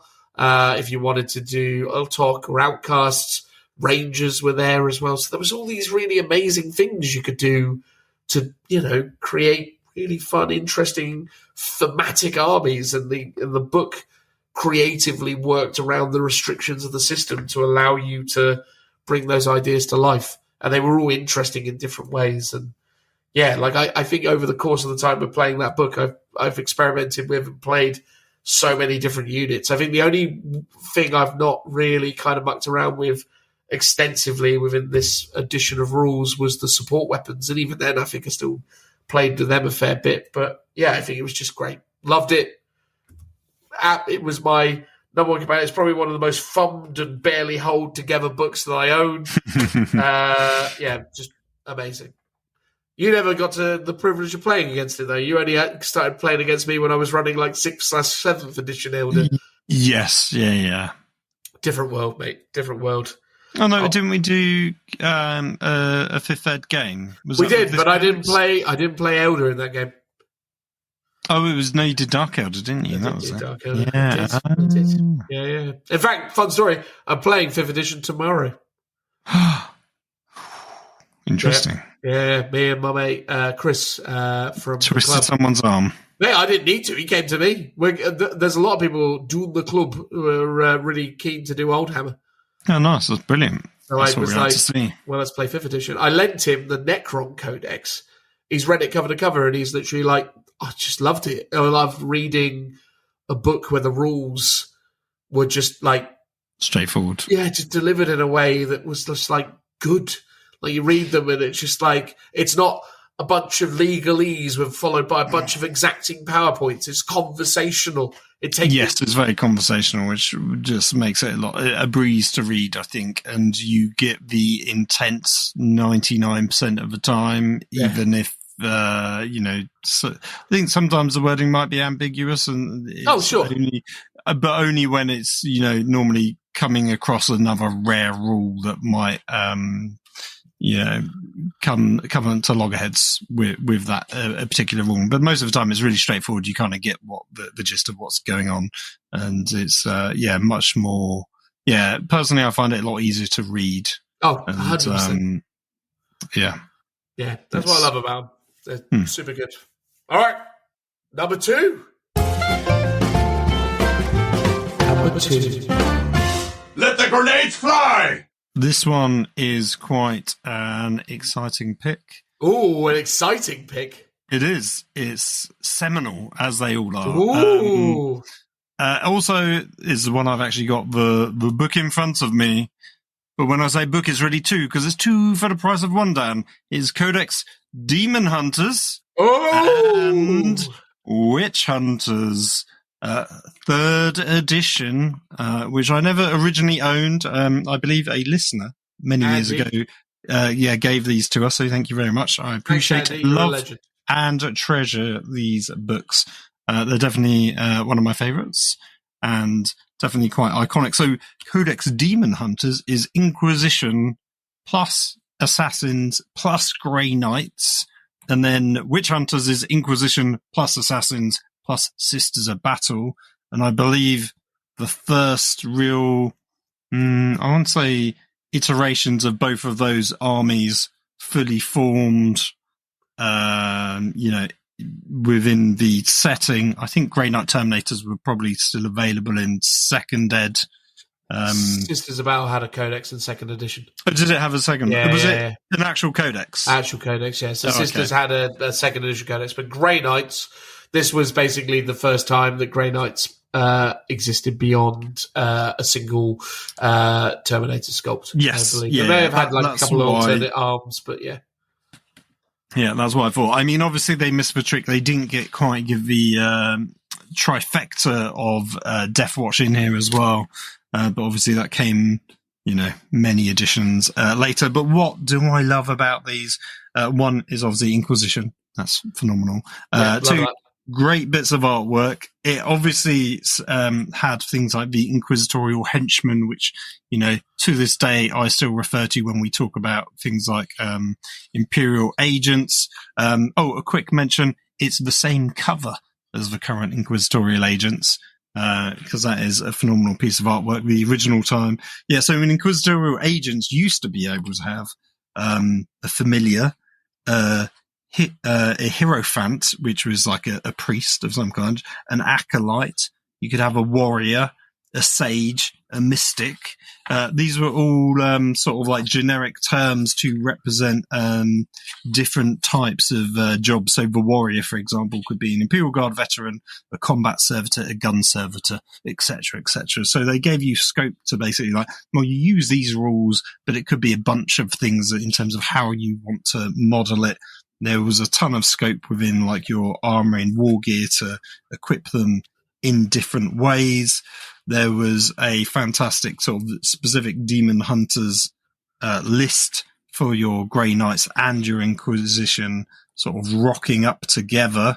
And then if I can flick to it, there was like a fantastic mission as well that they give you, which sort of is like how you can theme this army and explain why Grey Knights are fighting orcs for example. Yeah. And really is because the big boss orc is going to be possessed and turn into a greater demon if he's not careful. And there was literally like summoning rules for the demon or demons within like these custom missions that you could do, which was really phenomenal. So actually, it was a bunch of missions here. Yeah, so it was good for them. You could have a greater demon of chaos as an HQ. If you're the opponent, you could have demon packs of chaos as well, which is like the smaller guys. And then there's literally a whole bunch of bullet points for who you're playing against. So you got generic hooks. It's demon hunters if you're fighting Space Marines, if you're fighting Chaos, if you're fighting Imperial Guard, so and so. Basically, every faction, they give you like 5 to 8 reasons why you might be fighting them when you wouldn't traditionally think you would be. And then there was, what was it? Is it just 2 missions? Yeah, 2 missions that you could get as well, which is really thematic. So one of them is stopping the ritual, and then the other one is terminate the demon vessel. And then the other thing I really like about this book is there is a whole section on how to like kit bash and convert your models for your Inquisition, which I think is really good. And then there's like a cool little showcase of a bunch of converted models as well. So it's just like, it's rich in lore, detail, and interest. And that's just the Demon Hunters book. I haven't even touched on the Witch Hunters, and I won't, because it's mostly very similar in terms of layout and what you get with it. But it's more themed around the sisters. Obviously, Saint Celestine makes a appearance, which is good. Again, there's loads of generic narrative hooks as to why they are fighting all the different factions, much in the same way as the Demon Hunters. Yeah, they're just like really solid, cool books. There's an entire page. I want to say this is probably Jez rather than John Blanche. It's a bit hard to tell in terms of like the sketches of all the different characters and stuff like that. Yeah, just phenomenal books. Yeah, I think both those books are exceptional. I have recently purchased the Demon Hunter book, actually, because I'm doing one of the 5th edition armies that I started a while ago was the Grey Knights. Oh, yes. Yeah, so you did that one. Yeah, so I figured I'd just pick up the Demon Hunter because, again, one of the old Hammer rule sets we're looking at quite extensively at the club is the 3rd edition ones. They wanted to build around 3rd edition Chaos. So the idea was they wanted to do a Legion thing, but I managed to convince them that if everyone's doing Chaos, it'd be funny if one person's doing Inquisition. Right, nice. So, you know, which admittedly, based on the Demon Hunter rules, gives me a number of big advantages. You know, but yeah, you know, it was more built around the theme that I guess if there's all this fighting going on in the warp, why wouldn't the Grey Knights just, you know, be coming along and saying hello? But yeah, I love the what they introduced. I also, like, you know, it was so amazing at the time because Grey Knights were like this mystical concept at the time. Like, no one had really ever often seen a Grey Knight on the tabletop. And when they did, they were like legendary status. In like 2nd edition, of a Grey Knight Terminator turned up, it was always like, and then there's a Grey Knight Terminator. Everything dies. It was like basically like elite of elite status. Yeah. But yeah, the new sculpts they did for those Terminators was exceptional. But in my opinion, they were completely dwarfed, surprisingly, by the power armored Grey Knights. Because again, at the time, I know it sounds crazy because now Grey Knights and Space Marine, you know, power armor is very common. But back then, it was such an amazing reinvention of Space Marine armor, the idea of a Grey Knight. It really elevated the army, made it feel much more kind of fleshed out and varied and interesting. And yeah, I think I loved that stuff, like the way that those sculpts, you know, just kind of took the concept of a Grey Knight and just took it somewhere new and exciting. Yeah, I loved it. I thought it was just a really great... They didn't just make them silver Space Marines. It's like, yes, they're in power armor, but the weapons and war gear that they have are distinctly unique to the Grey Knights as well, which is great. Yeah, I loved it. And I think, again, that book does a really good job as well of distilling down some of the ideas around the Inquisition as well and fleshing out those elements. And again, within the world that they created in 3rd/4th edition, following on from 2nd edition, the concept of Grey Knights fighting alongside or being led by the Inquisition made way more sense than it does even now. Like, weirdly, Grey Knights have almost been kind of elevated to a point, and Inquisition have been diminished to a point that it seems odd that Grey Knights would be taking any kind of leadership or any kind of guidance or command from Inquisition. I think that's just, indicative of the way the narrative has developed and how, I don't know whether it's to do with the elevation of Grey Knights or the reduction of Inquisition. I do think it's both, but I think if I was to pin the blame on one thing more than the other, I'd say that Inquisition has become less over the last 9 to 10 years. Because when I look back at those Demon Hunter books and I see Cotiers and Cotiers' retinue chilling out alongside some Grey Knights with one unit of Inquisitorial henchmen, I don't go, well, that's ridiculous. Why would that happen? It just seems to fit. Whereas nowadays, I sort of feel like they've tried to make Space Marines so independent, and I don't know Grey if Knights that's especially. too pander to Space Marine players in a way. Especially, let's talk about the noughties and stuff, where it's like, Space Marines can't be bossed around by anyone because Space Marine players want to, have that thing of doing whatever they want and being at the top of the food chain, whereas Inquisition was really like, we're telling you what to do. And it felt like there was a time when, even in like whether it's the like computer games or the novels, it always seemed like when Inquisition was telling Space Marines what to do, Space Marines would be like, "No, we're not doing that. I'm doing what I want to do." And they were sort of butting at heads, and it was never, or very rarely, them acquiescing to the Inquisition's requests. Yeah. And I don't know if that was to just make out that the Inquisition were the bad guys and, they're bossing us around. They can't do that. Or they've got wrong motivations or whatever it might have been. Well, it plays on the whole kind of power fantasy around Space Marines, but also as well, I think it's because of how, again, Inquisition, because again, especially with Grey Knights, like the concept of Grey Knights, like Death Watch, other things, they're kind of agents of these entities, and ultimately, the forces of the Grey Knights, the whole idea of them is that they are deployed and used in these grim situations to deal with a very specific, very deadly threat, which is demons, and it's not. They're not really there most of the time to deal with the demons when the demons are kind of threatening, maybe turning up. It's usually when it's all gone to hell, demons are everywhere, get the Grey Knights on it. If there were a few cultists threatening, summoning some demons somewhere, they'd send, Space Marines round and they'd deal with that, or they, take some guardsmen to them or whatever, or maybe an assassin in most instances. But Grey Knights were supposed to be deployed at the point where it's really gone wrong. Which makes sense that they would be more at the beck and call of the Inquisition or more the High Lords of Terror. They're more similar, I suppose, in that way to things like Minotaurs, which are, heavily rumoured to be kind of almost like a chapter who are in complete kind of allegiance to and work for the High Lords. I felt like that was often established, whereas now Grey Knights have kind of gone on and they've got these incredible characters that are roaming the warp, doing whatever they want in pursuit of their own agendas, and they've become a lot more, unique in that sense, or a lot more independent. But anyway, I love Demon Hunters. The Witch Hunter book's great as well. And what's really amazing about the two of them is they are so similar, but what's exciting is actually what the differences are between them, because there are some Inquisitors that feature in Demon Hunters that aren't in Witch Hunter, and vice versa, right? I think so. Demon Hunter only. Yes, yeah. But the main Boy ones... on the plinth is Witch Hunters only, right? And so on. Yes, the Stompy guy, his name I can't remember off the top of my head. And I think the Inquisitors within Witch Hunters have different armament options. Like I don't think you put a Witch Hunter Inquisitor in Terminator armor, for example, or can you?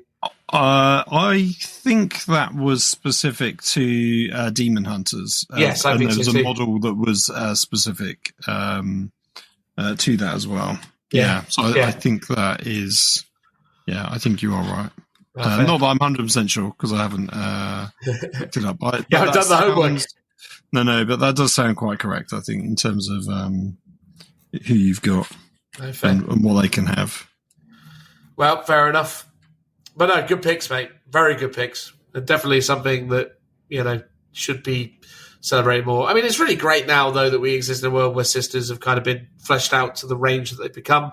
Really hopeful that Grey Knights get a lot of love because, the 5th edition Grey Knight release was phenomenal. But ever since then, they've kind of wallowed a bit, especially with obviously the introduction of Primaris. So there's only really been one, maybe arguably 2 Grey Knight releases in the last 9 years. So I'm hopeful that Grey Knights get a little bit more love and attention soon. But who knows, eh? Yeah, no, that's true. That's true. Actually, I think oh no, is it Quixos? No, I was just trying to look up who the Stompy guy is, and he doesn't seem to be in the Witch Hunter one. Oh, okay, maybe I'm wrong about that. Maybe he's in the Demon one. Maybe. Shall I say what my number 2 is? Yes, go ahead. Let's have a listen. My number 2, Phil, is a Tyranid book. Oh. A Tyranid book. Could you guess, Phil, what edition that Tyranid book comes from? Yes, because I think you mentioned it earlier and I've got good memory. Fair. So it is? 3rd edition. You're 100% correct, my friend. 3rd edition Tyranids, where 2nd edition kind of laid the foundations. I feel like 3rd edition was the book that essentially changed everything for the Tyranids. Tyranids ceased to be this kind of smorgasbord of different monstrous alien creatures that came together in a kind of high fleet to tear stuff up. This is where it started to feel more comprehensively cohesive as an army, and the Gene Stealers felt more indicative of the kind of core concepts of Tyranids alongside some of the other things that came to the fore here.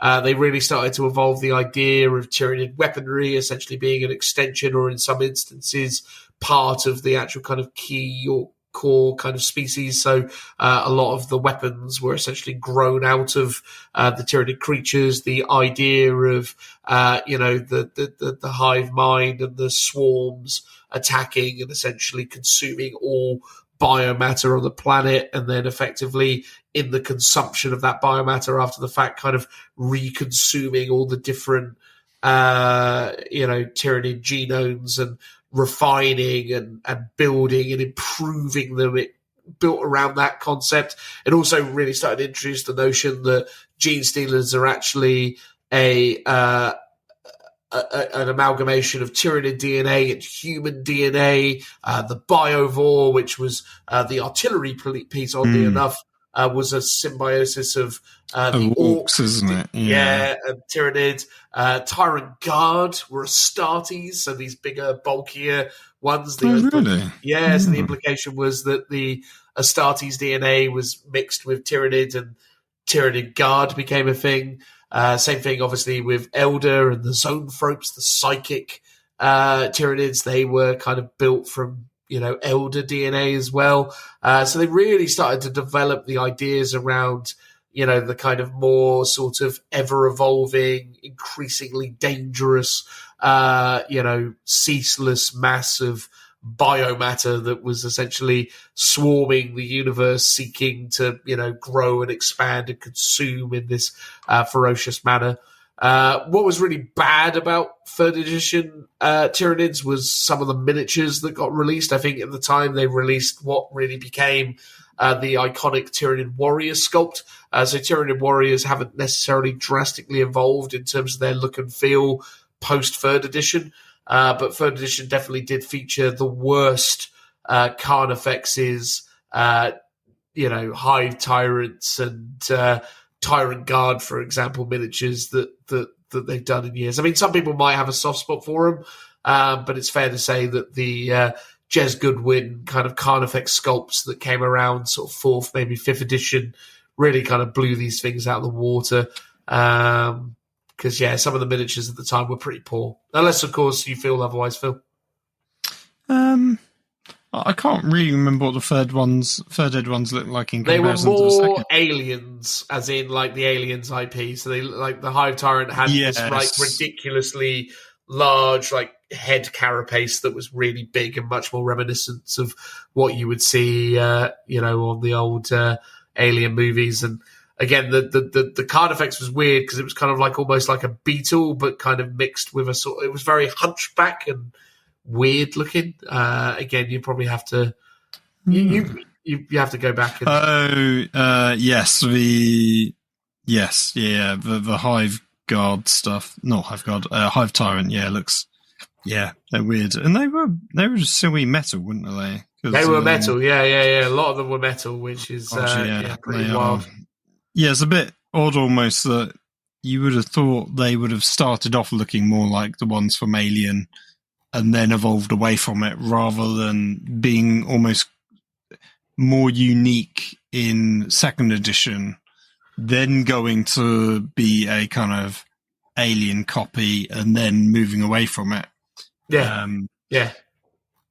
It was very strange. Interesting. It was very strange. And they don't even have it, because often I find like the metal sculpts was like quite a pinnacle of design and technology. And then when they first shifted to plastics, effectively the quality of those sculpts really went down. Like if you look at the first like plastics you got from Warhammer Fantasy Battle, they were all like monopose, the same design, and you got 10 of them. And it was like great. Effectively, you got one mini 10 times. Yeah. And they just didn't quite have the detail that you could originally get in the metal ones. But then, subsequent plastics then got better. So, yeah, if you had said they were the first lot of plastics, I would be like, okay, cool, that might explain why. But the fact that they're metal still and gotten worse, that's not great. I mean, they were weird because they were hybrid, so they were metal, but also worked with some of the new plastic components. Yeah, that did sometimes happen as well. Yeah. Okay. Yeah.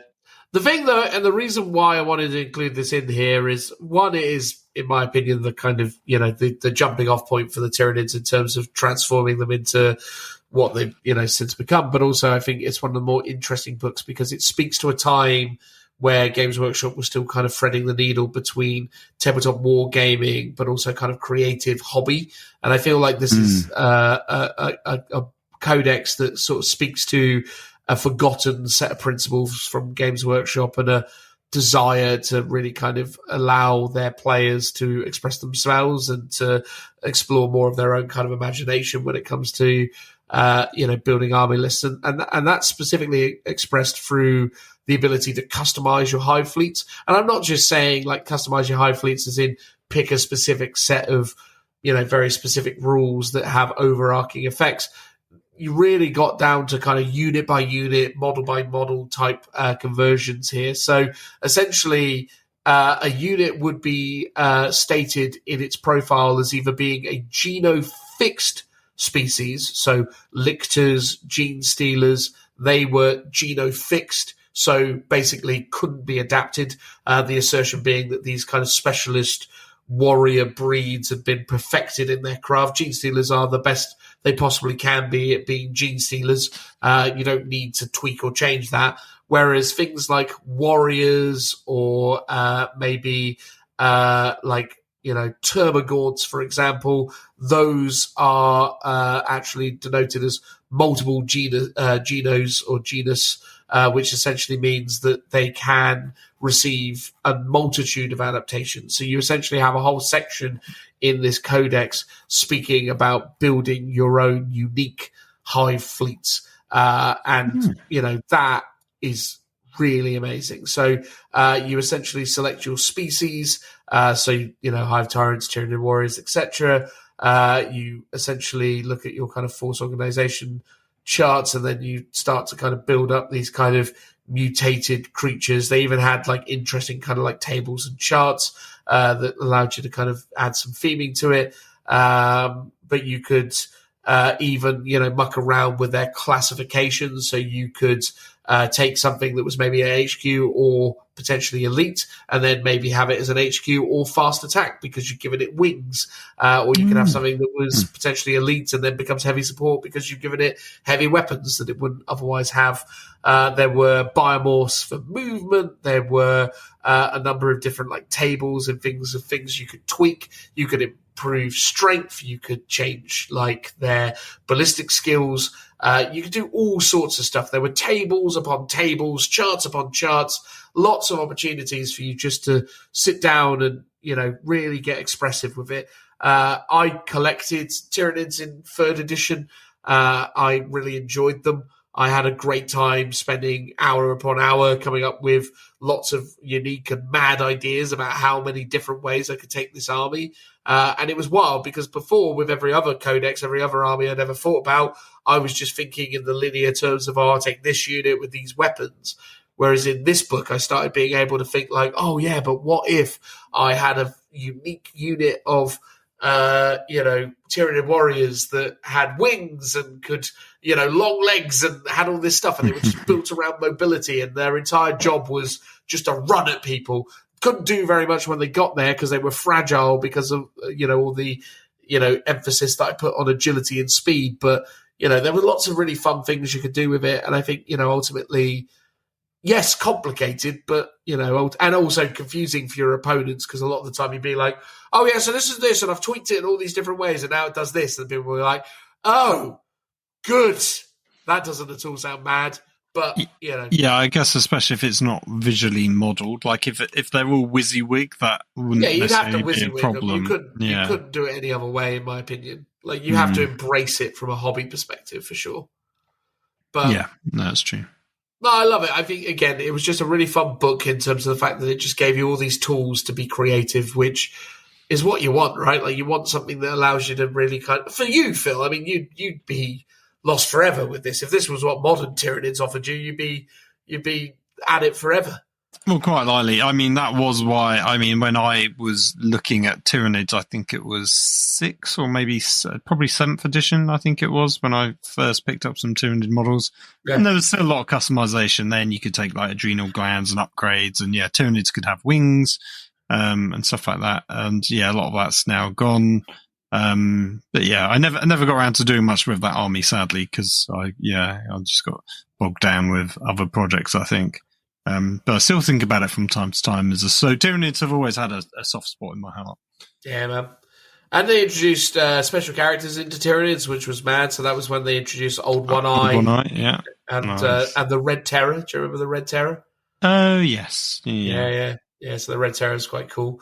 In later editions, I think they also added a 3rd character, which was the Doom of Mama, which was a really over-the-top neurophrope that destroyed an Elder Craft world or something, which was super cool. Yeah. But I genuinely big fan of the 3rd edition Nid book because I think the thing that it just personified was those hobby elements. And I think, looking back at it, it was just a real opportunity for creativity, which I love. So, thumbs up to that one. Brilliant. There That's we go. Great.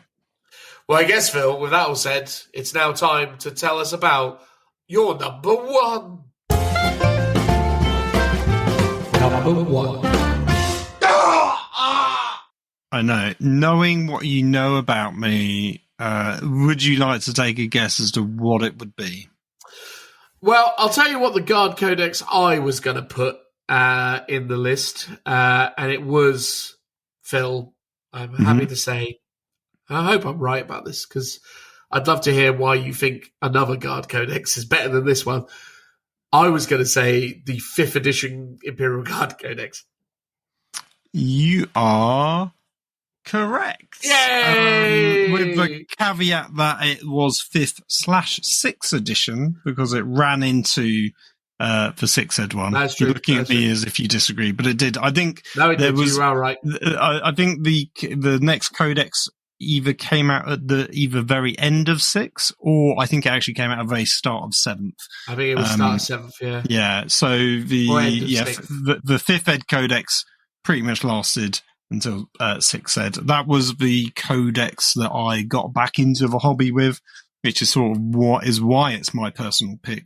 But it does sum up a lot of really interesting elements of the hobby in general at that time.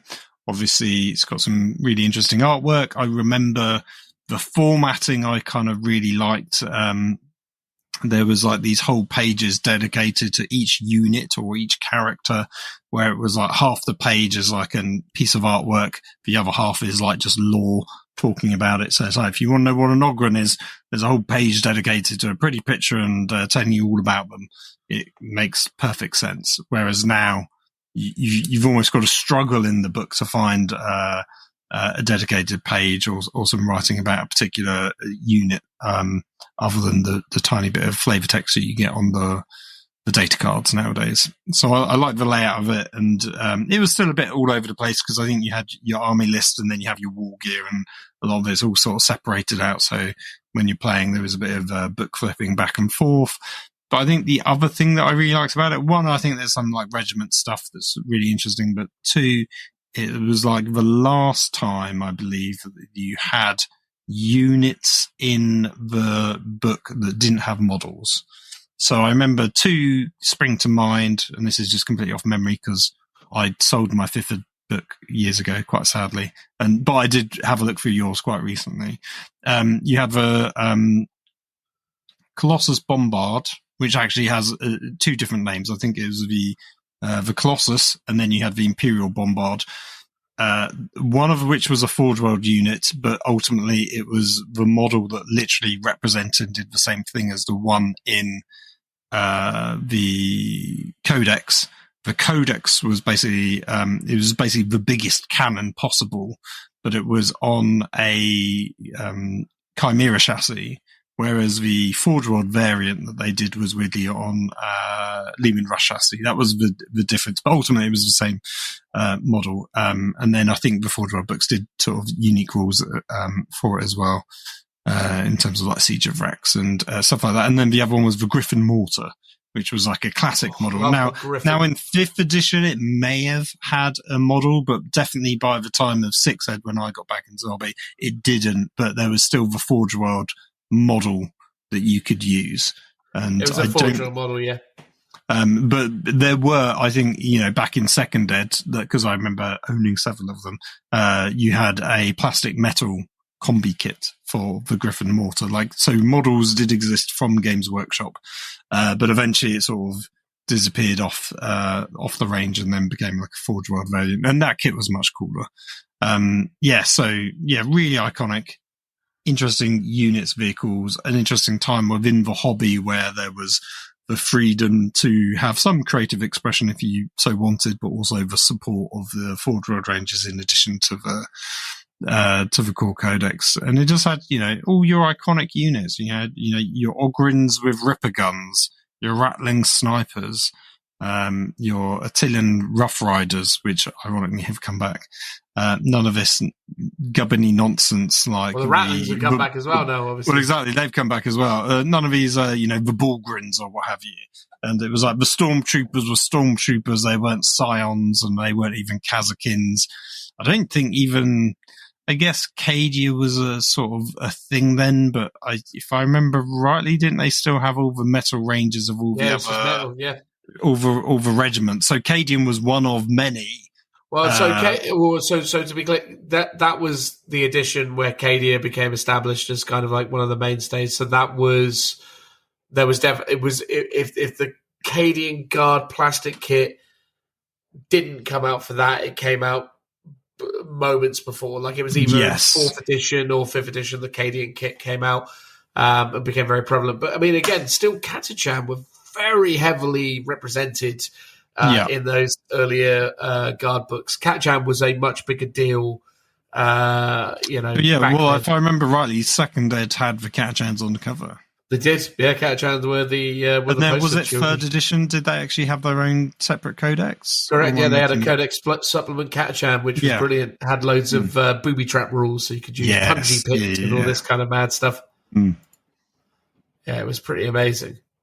I think if I can be so bold, my thing with the 5th edition, and one of the things that I really love about the 5th edition books and why I hold them in such high esteem is I think one of the things that maybe people don't get enough opportunity to understand about modern 40k and why this isn't necessarily a problem is there were so many core rules concepts in 3rd, 4th, 5th, 6th, 7th, right? Like the game as a core rule set had a number of like ideas that had to be adhered to. And force organization charts, for example, were a really, really important and very nuanced thing that you had to navigate as a player. But there were other things as well. And one of the things I love about 5th edition Guard is how much respect but also creativity they showed in terms of how they operated within that rule set. And I think that's the thing that really, to me, is so special about some of those books as well, is there's just such a core understanding and appreciation of the game, how it functions,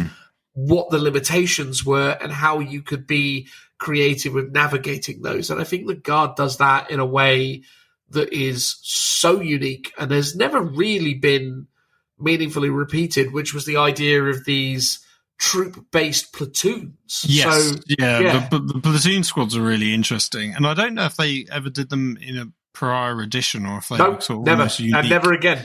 So your force org chart, basically, you had to have one HQ, or maybe it was two back then. 2 HQs were 2 HQ and standard force org. Was it 3 troops as well? You had to have a minimum of 2 troops. You could have up to, I think it was up to 6 troops. Yeah. So minimum of 2, and then the platoon was a mini structure within that one troop slot. So you could have an HQ, which would be your kind of company command squads, and then you could have your infantry squads of your generic guys, would be troops within this own sort of special force org chart, but all of that would sit within one troop choice. This was a double-edged sword, because if someone like myself didn't have tons of troops, you would actually struggle, because basically I believe you needed 6 troops and 2 platoon command squads to make up your 2 your 2 force org chart troop choices, which was quite a tax burden. But then infantry was super cheap, so it was quite easy to do if you had the models, that is. But you could also circumvent it. So your veteran squads, for example, were just troop choices on their own. So quite often I would take 2 infantry squads as veterans. And again, you had much more choice. You had infantry squads, you had veteran squads, which were different from your stormtroopers, which were your more elite ones with the hotshot lasguns. And then I think you even had your conscripts as well. Yeah, you had your conscripts, which were the penal legions, the super dirtbag guys that you would take, I think, in up to squads of 20 with rubbish leadership, but you could just en masse have loads of these guys, and they were the ones that were meant to have like the exploding collars on them and stuff like that, because they're just rubbish basically, and could run away. They're really cool and interesting stuff around the force org chart. And then the other thing that was really great about the Codex, and that was the kind of kit bashers and hobbyists alike, was all the war gear upgrades you could get for your vehicles. So you could have a tank and you could give it a searchlight, and the searchlight meant you could ignore sort of the downsides of night fighting, which, as you mentioned, was a core principle to the game. Turn 1 could often be night fighting, which means you can't shoot at anyone within a certain range, or if you could, you'd be at a minus to hit. But your searchlight could light up a unit for everyone to shoot at to ignore. It also lit you up as well, though. Yes, it also lit you up, so you could then be shot at. So there were downsides to it as well. It wasn't just like a 5-point or 10-point upgrade that gave you just benefits. There were downsides to it as well. You could take camo netting, which gave you cover saves, which was great. You had different types of shells that you could do. Now, some of those were in the Forge World books specifically, and those ones were the juiciest ones by all means. But I loved all the ideas of you could wrap your tank barrels in camo netting. You could take extra armor on the side, so you could have your tank skirts, which again, often a lot of these things were produced by Forge World as upgrade kits for your tanks.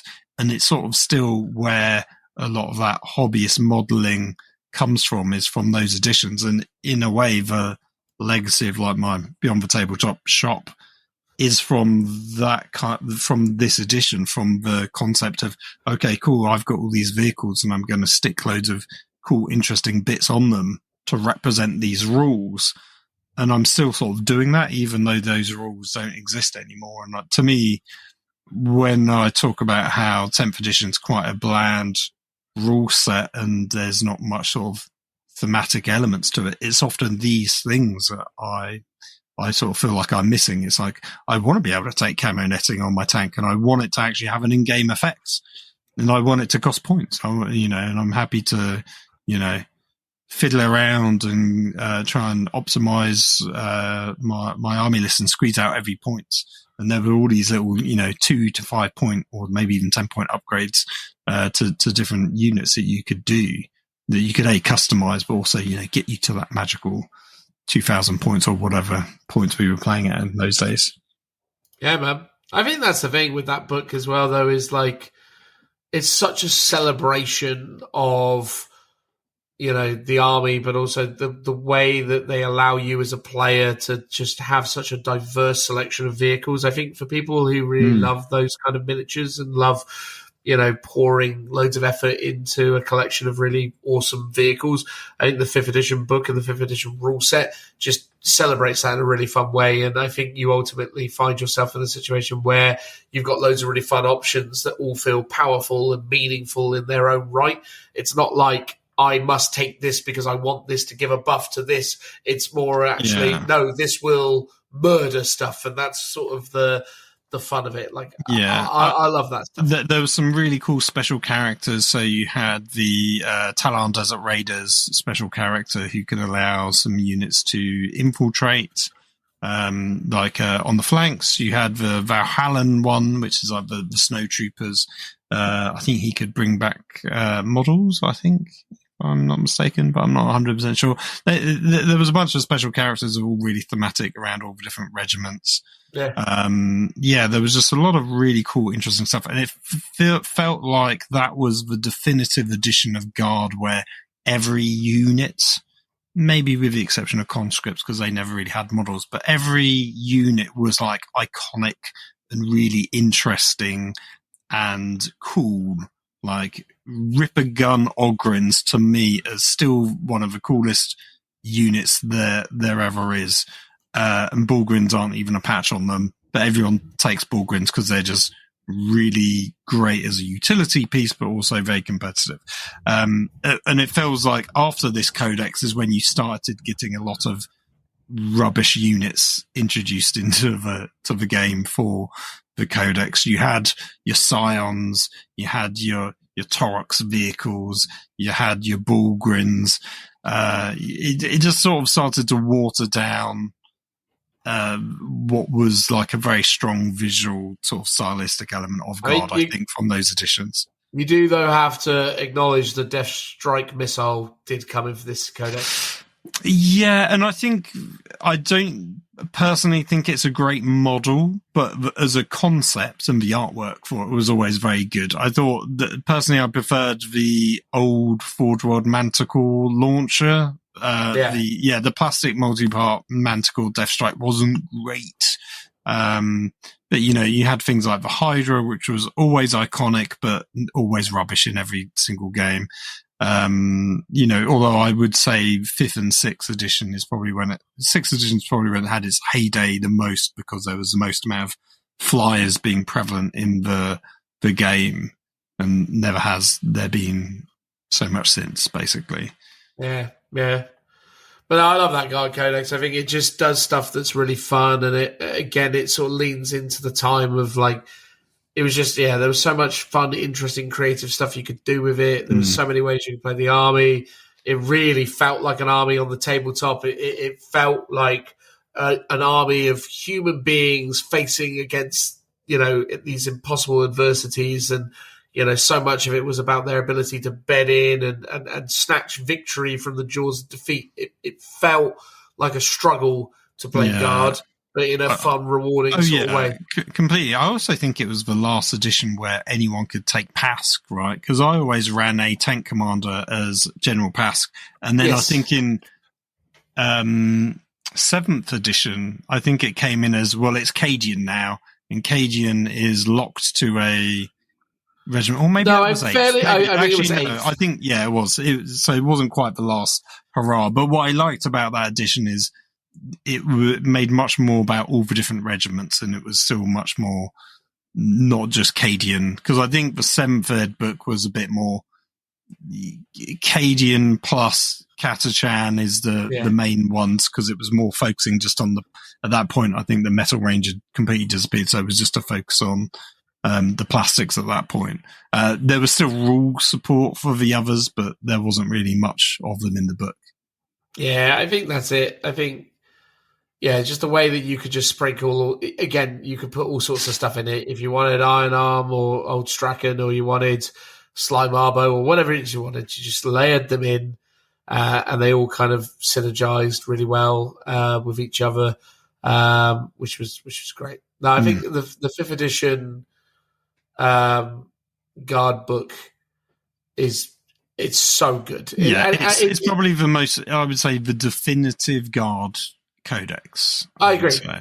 And I think the strength of how good it was, or what it represented, was in so many ways it sort of represents a time in Forge World's history which was really important, where they had these expansive ranges of incredible vehicles and kits that just expanded it, and again were able to add in things like the Elysians, like the Krieg, and introduce a lot of I think the Krieg at least came in 4th edition initially, but for example, the more iconic, I would say, 2nd edition Imperial Armor books, which were like the chunkier versions rather than like for Vrex, where it was split out into several books, they all came off the back of that 5th ed Codex and plugged into that edition, because it was 5th, 6th edition, which is where you got the real, like, the last run of Imperial Armor books from Forge World before, obviously, 8th edition came along, got rid of them all. So this was like,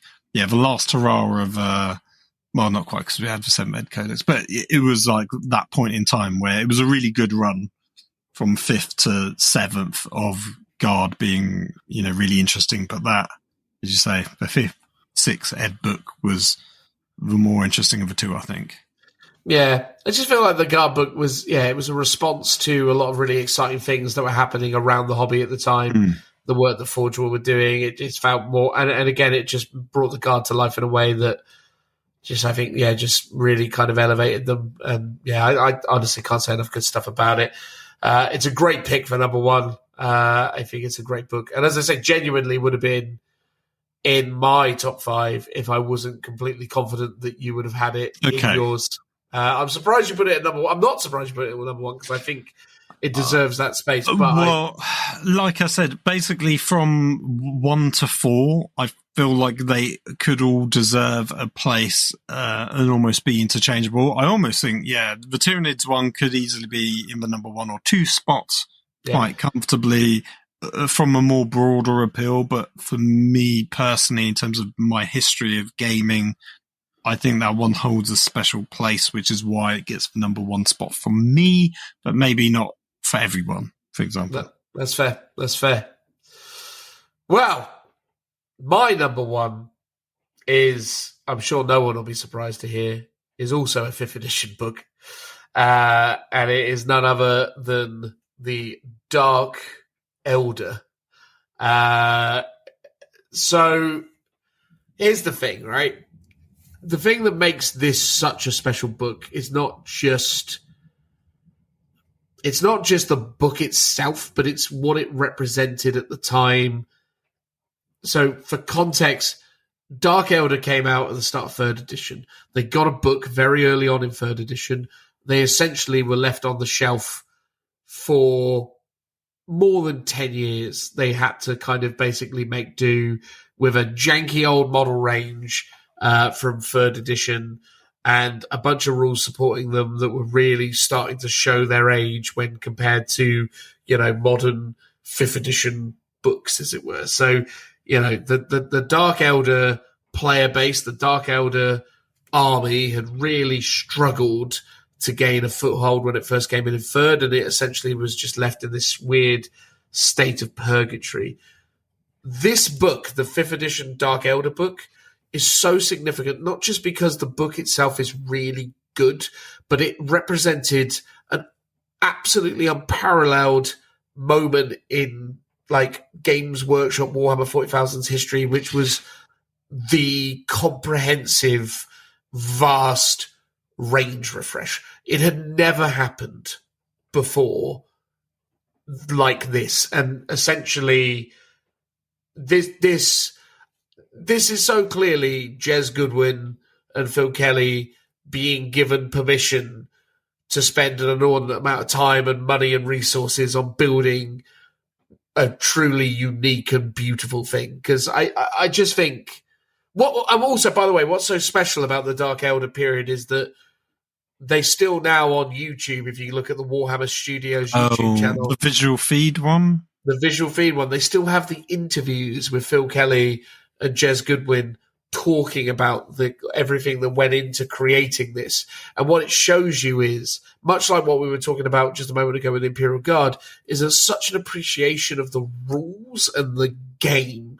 This rule set, this army, this collection of miniatures was built in tandem with the concept of being used as gaming pieces. And, you know, Jez talks about that extensively. Phil talks about that extensively. Phil Kelly, not you, Phil, but, you know, they talk about how Jez was coming up with all these amazing concepts and artwork for all this different stuff. And he'd be talking to Phil Kelly and they'd be basically saying, oh, you know, I've come up with this. What can you do with it? But then vice versa, Phil Kelly would be going to him and saying, oh, Jez, I need you to give me an image for a gun that does this. And he'd be like, oh God, I got to go away and come up with this. It's just a really amazing, again, synapse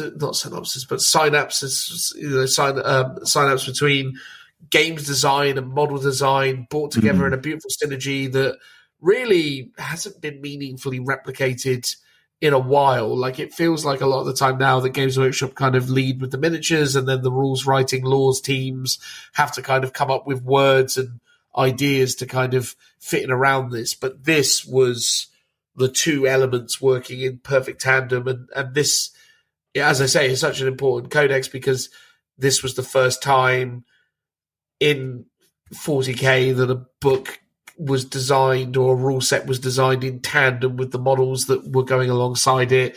And as a result, you've got just a beautiful tome that essentially redefines what Dark Elder are, comes up with loads of amazing new concepts, incredible artwork, incredible photography, absolutely vast and interesting rules, and loads of like stuff that was in here that essentially was built for future proofing, because there were so many miniatures that were essentially referenced in this book at the point of launch that wouldn't be released for years. Like, literally, this book has rules for Void Raven bombers, and Void Raven bombers didn't come out till 7th edition. Yeah. You know? Yeah. Oh, wow. It's got rules for Razorwing jet fighters that didn't come out till 6th edition. It's got rules for, you know, like stuff that just didn't exist for ages. They had, yeah, it's so expansive. And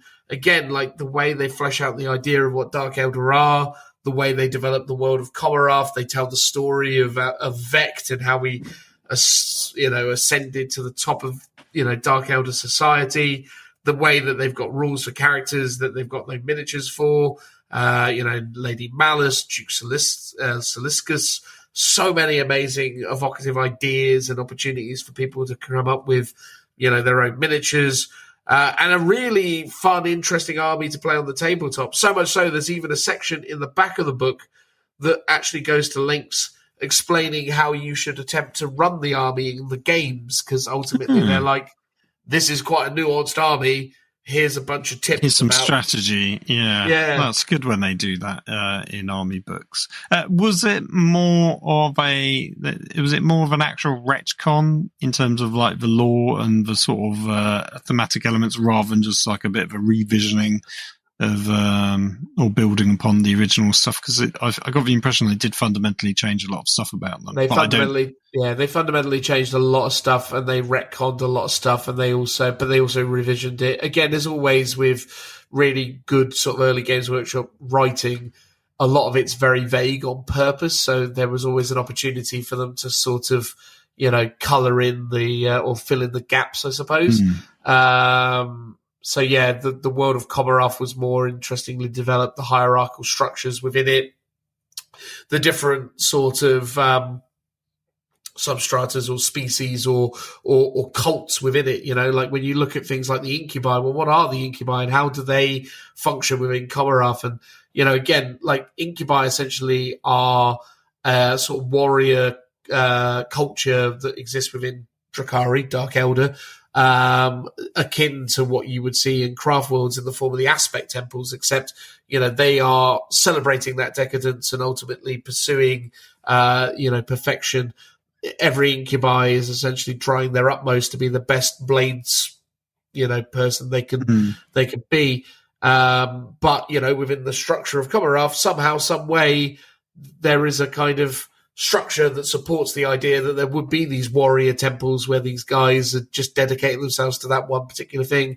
Then you get to the homunculus covens, these, areas where homunculuses are able to experiment and work on all their kind of fleshcraft and perfecting that. And there were like layers of the spire as well. So there were all these like gangs. So they'd have like, gangs that excel in speed. So Reaver jet bike gangers would all be battling with like other people who may be on like the skyboards for the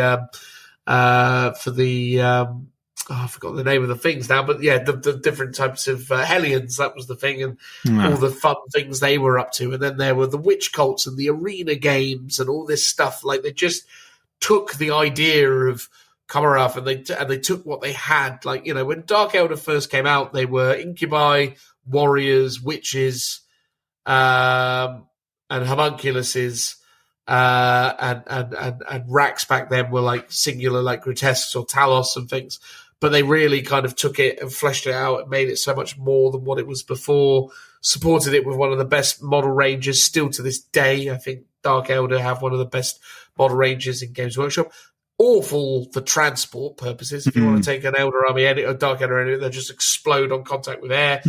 But no, I just think the book is just so good. And there's so many ideas in here and so many fun concepts that they've just abandoned as time went on. Like back in the day when Reavers, the idea of the Reavers is that the bike is the weapon. That was the whole gimmick, and they had rules that sort of depicted that in really fun and interesting ways. Whereas as time has gone on, it's like, it's a jet bike and they fight and stuff, whatever.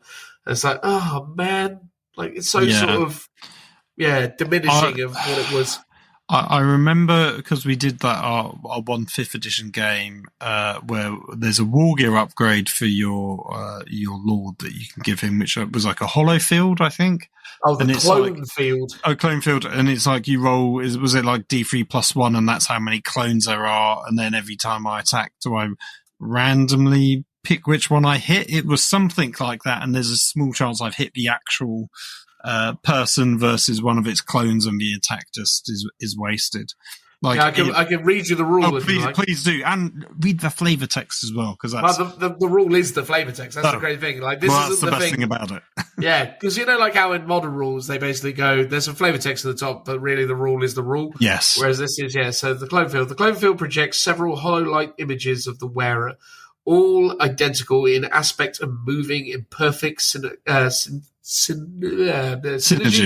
We'll go with that. It doesn't say that. I think it says synchronicity or something, but whatever. When the bearer is in combat, roll a d3 at the beginning of each round of combat to represent how many clone images are in effect. The result is the number of hits upon the bearer that he may completely nullify that round. Just before the roll to wound, the bearer may choose which attacks are nullified.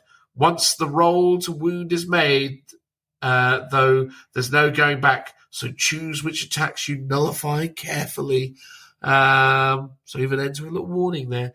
But yeah, so basically, the idea is it would essentially project up to D3 additional, and you could take those additional hits. Super fun bit of war gear. And again, quite a nice bit of text that sort of describes what the rule is and gives you a bit of a flavour around it, which is lovely. Yeah, it's just really thematic. Like, I could see them doing something similar in 10th edition, and it'll be like War Gear, Hollow Field, and it's like you ignore the first attack this phase, and that'll be it. But there's no understanding of why it does that or what it's actually doing, whereas the rules there sort of explicitly explain how it works and why, in a way that, you know, maybe because it is just, you say, it's just like someone speaking to you. It's not flavor text, where it's sort of done with an air of flair to it. It's just very matter of fact. So you instantly just get it and understand it without having to interpret it in any way. So you're like, cool, I get it. And I can now imagine how that works when I'm rolling the dice. And that's, you know, what you want from a game. That sense of theme and realism, all kind of combined into one. Yeah, totally, right? I mean, like there are instances where they kind of hit you with flavor text, and then really the line you care about is the bit at the end. I was just looking at the Venom Blade, and a Venom Blade is a hallmark of the Dark Elder aristocracy. Each such weapon has thousands of microfibers that constantly exude a distilled elixir of hypotoxins, the most poisonous substance in the galaxies. A Venom Blade is a poison weapon 2+. You know, it's like, okay, cool. I just need to know it's a poison weapon that with 2+. But again, oh man, like. Yeah, I love that book. I think it's great. I think the stuff they've done with it is great. I think the way they just redefined it. But I think the thing that I love about it most is that, it's everything that represents for everything at the time. Like this, I think, came out in 2008, 2009. So it's getting on in years now. I mean, it's getting on to nearly 15 years ago. Wow. And at the time, it just, Games Workshop, 5th edition 40k, there was this synergy. There were developers creating rules, modelers creating miniatures, and the two things were really tied together. And this book is just chef kiss. I think sincerely, both the ones that we've landed on number one are arguably two of my favorite 40k books of all time. I love the Dark Elder Codex of 5th edition. And again, as I've said many times before, if you can, get yourself out there and get reading, or rather watching the interviews with Jez and Phil Kelly from that time, because they are absolutely fantastic. Dark Elder, stunning piece of work. Yeah, great pick. That was a good number one. Oh, thank you, mate. Thank you. But there we go. What did you reckon of our top five? So essentially, in order, Phil, yours were. Oh, I had. I've forgotten. Hold on. You had Space Marines of 8th edition at number 5. 8th edition Space Marines, then Tyranids of 2nd edition. Tyranids of 2nd, then Realm of Chaos 1st edition, then Codex Demon Hunters and Witch Hunters 3rd edition, and then Imperial Guard 5th and 6th. So I covered almost all the very early editions. Almost. Not quite. Or our 4th edition didn't get a look in with you. Well, that's the thing. That was my missing gap. And obviously no 7th, unfortunately, either. Fun. But like I said, Deathwatch 7th Ed wasn't on the list, but got bumped at the very end. So I almost had pretty much a range of 1 to 7 quite comfortably. And then, or 1 to 8 almost. Yeah. And then 9th and 10th just didn't get a look in at all, unfortunately. That's it. Well, 6th, I think, has been absent from our list as well. Neither of us picked the Guard Codex technically was also in 6. It didn't come out in 6, but it lasted through 6. That's fair. Yeah, so for me, it was 5th edition Space Marines at number 5. Then it was at number 4, the Khorne Demonkin. Number 3 was the 4th edition Elder. Number 2 was 3rd edition Tyranids, and number 1, Dark Elder 5th edition, which, I think, again, still the best Dark Elder I've ever been. I think the Elder book is the best adaptation of Elder. I think the Space Marine thing is, and obviously Khorne Demonkin were very much one of one. I actually don't feel like Nids were necessarily the best nib book ever, but I think it was just a really interesting book with some really interesting ideas that did really fun stuff. So you did basically between 3rd and 6th edition, is that right? Yeah, so I didn't really go near 2nd. So I did 1 from 3rd, 1 from 4th, 2 from 5th, and 1 from 7th.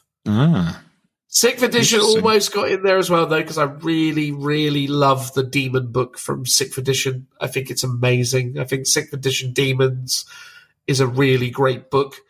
But Demon Kin were just more interesting. I had a lot of fun playing them. They're just, and I feel like not enough people remind people that Demon Kin were even a thing, Yeah, that's understandable. There's not enough love for the Demon Kin out there, basically. I have to keep that, flag raised high. Start a fan club. Wow, indeed. But there you go. That was us giving you our top 5s. Maybe if you enjoyed this, we'll genuinely look at doing our bottom 5s, our worst. Do you have a contender potentially, Phil, for worst codex off the top of your head? We'll save it for another time. No need to give it away. But yeah, look, thanks so much, everyone. I hope you enjoyed that lovely little segment. We're going to move on now to whatever we decide to do next. Transitional noise.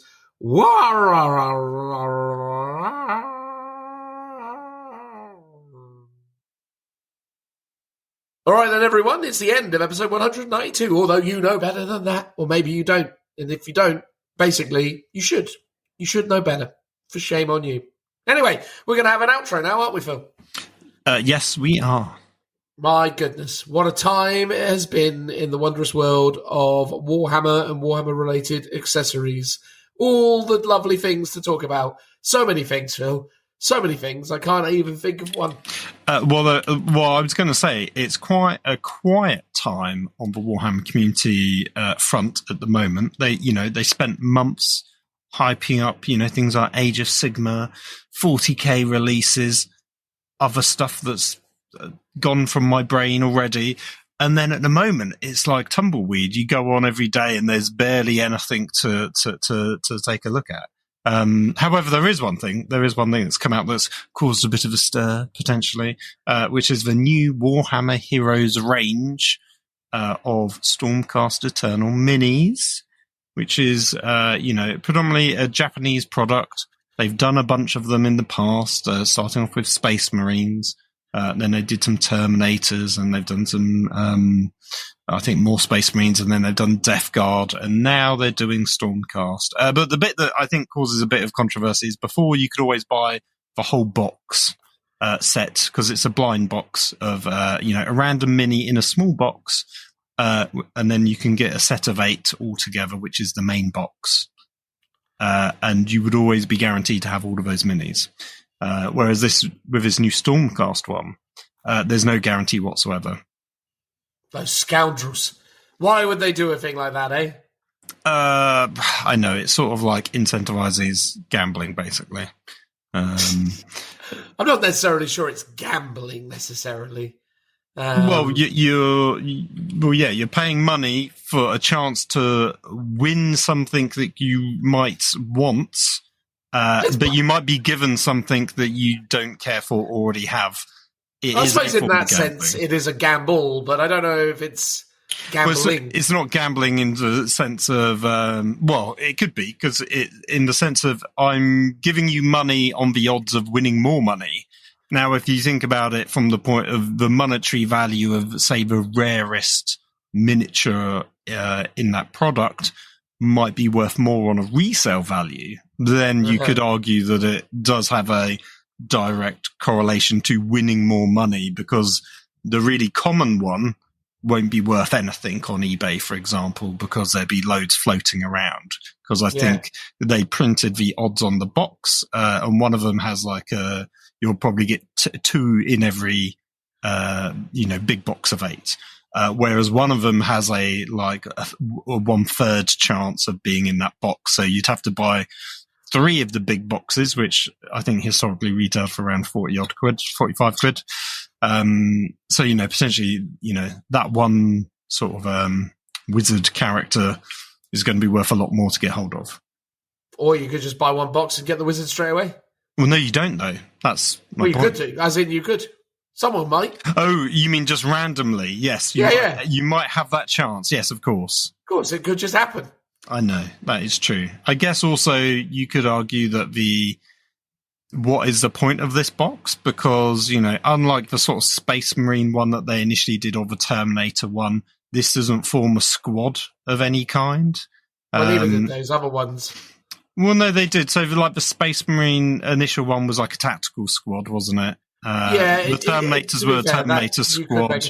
And then they weren't a Terminator squad. Yes, they were. You couldn't make Blood Angels Terminators. You couldn't make a game legal Terminator squad out of that Terminator thing. You can if you were using the old Deathwing rules, but those have since gone away. Okay. You could with customization, because basically the sergeant or captain, the sergeant mini had a Thunderhammer Storm Shield, which you couldn't. Oh, so that was just like an illegal loadout.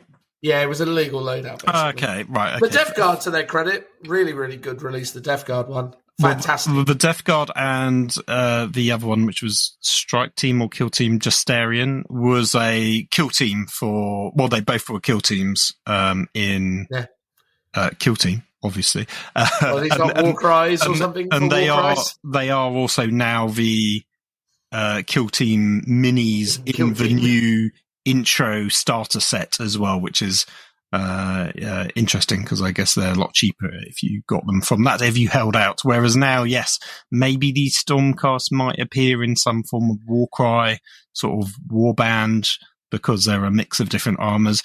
I would be quite keen to get hold of a couple of them just because they're like alternative sculpts of Stormcast armors that I would use for Thunder Warriors. Again, that's me having a niche desire for some of these models. And I guess if you're a real Stormcast collector, you might just want them because they're new Stormcast minis and you've got a compulsive, obsessive behavior to own every single Stormcast sculpt there's ever been. That is an intriguing niche that you occupy there. Well, I think a lot of people do have that. I have that for some of my armies. I haven't quite got there yet, but I like the idea of my Nighthaunt army having literally one of every single mini, like even the limited edition ones and stuff like that, because I've managed to hunt those ones down. Well, I want that for you too, pal. I want that for you too. But I don't know. So what? So, and again, forgive me. I've been really absent from the internet lately. So people are just annoyed because they can't just buy one box and get every sculpt now. Well, yes, which is what you could do before. If you were determined to own them all, you could spend the 45 quid or whatever it was to buy all of them in one go, circumventing the gambling mechanics of the blind buy aspect. Yeah, well, that's fair. That's fair. I do understand that frustration. But at the end of the day, it's quite common practice within kind of blind box products that there's always a random element to them, right? Like that's very commonplace if you're purchasing SpongeBob SquarePants or whatever, whatever one's Avatar, whatever they sell. I bought a bunch of Kirby ones recently. Oh, that was lovely. Well, they do the Lego minifig ones as well, like in the bags and stuff like that. They do the Lego minifigs ones. Have you noticed, actually? Have you noticed in your travels, Phil, that these like Namco capsule thingy-bobs are popping up in more places now? No, but the little sort of like the eggs with the toy inside. Yeah, like the Kinder Surprise, but without the chocolate. Yes, I have seen them about, but I can't say I've seen more in recent years. Bizarrely, I have. Maybe it's because of my central London lifestyle, you know. Although I was in Manchester the other day, I was in the Trafford Centre in Manchester. Saw one there as well. I was like, oh, they're everywhere. Clearly. Popping up all over the place. Yeah. I was in another place where they were, but I forget where that was. So they're about. But so what you're saying is you would like a Warhammer egg that may contain a pre-built mini or a sprue of bits. Maybe. I'm perfectly happy with this particular arrangement we have here. I'm just saying that as someone who has rolled the dice on plastic tat in the form of various eggs and blind boxes. I'm perfectly okay with this. Here's a thought experiment for you. So you got the Warhammer Heroes range, and each one is themed to a specific thing. So it's like you only buy it really if you're into Stormcast. Yeah, that's the vibe. What happens, or how would you feel if there was literally hundreds of miniatures possible in that not Stormcast, in the Warhammer Heroes range, because it's all through 40k, all the factions, all through all through AOS. All the factions, there's maybe one or two like limited cool minis for them, and therefore it's a lot, I guess, harder to get maybe the ones you want. But then there's the novelty of just going, okay, cool, I want just something random to paint up. Let's see what I'll get from this random draw, and then I've got something fun and interesting. Yeah, man, I love fun and interesting. It sounds great. Sign me up. I mean, sincerely, I think it'd be a really funny way of if it was that. You wouldn't be able to do this with the Games Workshop system. So if there were Age of Sigmar or Warhammer 40,000 miniatures all mixed into some Warhammer Heroes range, the games obviously aren't cross-compatible in so much as you couldn't take an AOS army and play it in 40k. But you could with something like one-page rules do it. So maybe that would be a fun experiment. You just literally be like, right, I'm committed to collecting an army. I'm just going to roll the dice. I wasn't thinking quite from the level of, these are minis I'm going to play with, but it might be like I'm just building and painting. And, maybe it will add to a pre-existing collection, for example. I think that's got some fun elements to it, for sure. I think here's the thing, if they're cost accordingly, right? Because I think the thing is, right, is like the Warhammer Heroes boxes, like a box of them would have 10 minis in them for so you get 10 boxes for 50 quid or whatever it is, right? Something like that, yeah. I mean, yeah, I feel like it was 10. I thought it was 8 minis, and there might be 8. There's 8 in a box. There's 7 in the set. So you always get an extra spare mini. Nice. And then I think it was £45 previously, but I'm not 100% on that. But yeah, value for money wise, that's actually quite good. Which almost explains maybe why they're not doing them as playable teams, because then it's like, people are circumventing our actual store prices by just getting a squad of this. Well, that's the thing, isn't it? When you consider they're £5.50 a mini. To be honest with you, again, even that may be a little bit too much, but yeah, £5-6 quid for the blind box mechanic, that seems all right. That seems fine. If they could get it down to that 4, maybe flat £5 sweet spot, I mean, that'd be brilliant. If they had an expansive range, I'd love it. One fun idea they could do, and maybe this is something they should say for April Fools: Warhammer Heroes Primaris Lieutenant. Warhammer Heroes Primaris Lieutenants is a good option. I'm there for that. Again, though, if they did that, even as a joke, but if they did it as a real thing, that'd be awesome. If you got really cool new lieutenant sculpts for all the main 9 chapters, that'd be awesome. Because fair enough. We've had a really nice, although you might still be able to get it, but we had a really nice Blood Angel lieutenant. We had a really nice Dark Angel lieutenant. We had a cool Space Wolf, not lieutenant, but lieutenant equivalent. I think they were called pack leaders or something in Space Wolves, aren't they? I think so. Yeah. Something along those lines. But the point is we got those free, and then we got a series of generic ones. But I'd love to see a cool Imperial Fist lieutenant, a cool White Scars lieutenant, a cool Raven Guard one, etc. No, exactly. Yeah. That would be super. Give us loads. Yeah, absolutely. Just go crazy with it. I'll be okay with that. That'd be awesome. Yeah, I'm all for it. That'd be cool. More cool sculpts is no big problem to me. I love the Heroes ranges. I've bought so many of them. I didn't bother with the Primaris ones because I thought they were the jankiest minis they've ever made. But not ever made, but within the Heroes range, I think there are jankier minis than that one. But as Heroes miniatures go, the Primaris ones just didn't do it for me. I just thought they were bad-looking Primaris Marines. Yeah, and sort of relatively generic. I didn't really feel the desire to like get them as alternative sculpts. I thought the Death Guard ones were much more interesting, both in terms of their pose, but I also think because the Death Guard range is so small in comparison to Primaris, it really adds like an extra interesting unit if you want to bulk out your army. And that's almost where the niche is. So actually leaning into the Stormcast and the Space Marines is actually the worst thing they could possibly do, because it's like everyone's already got hundreds of Space Marines, giving us a unique, Infernus Marine.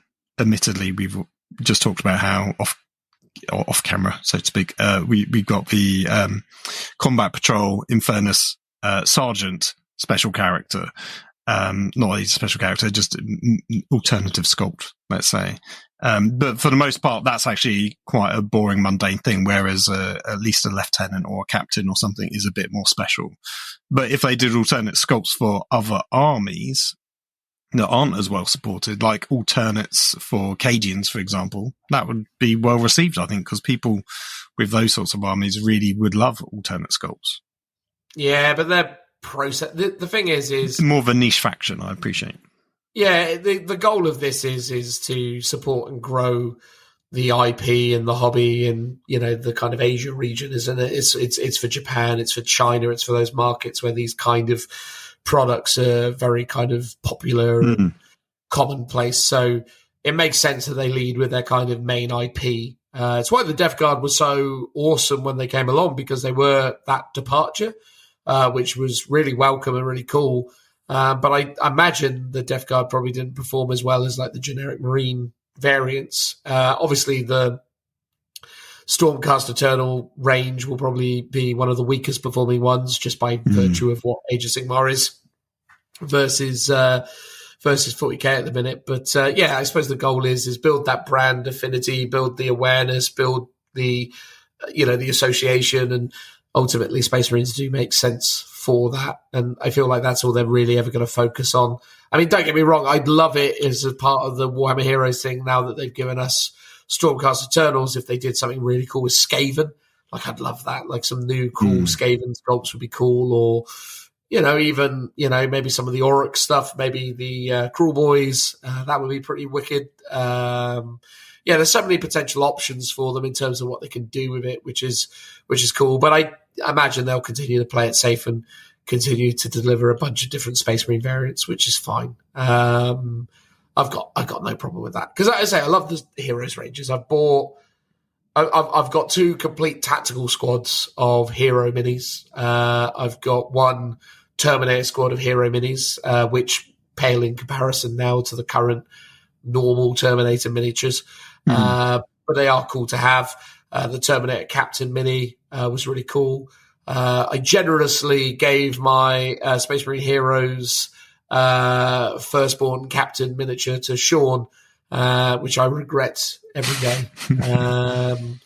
Although I think he did pay me for it, or I might have just given it to him. I think I bought so many of them in the attempt to get that I think I gave everyone, because I think it was at like Warhammer World, I think I gave all you guys like the odd one, and Sean begged and pleaded and got himself the captain. But to be fair, he's done a beautiful job of painting it.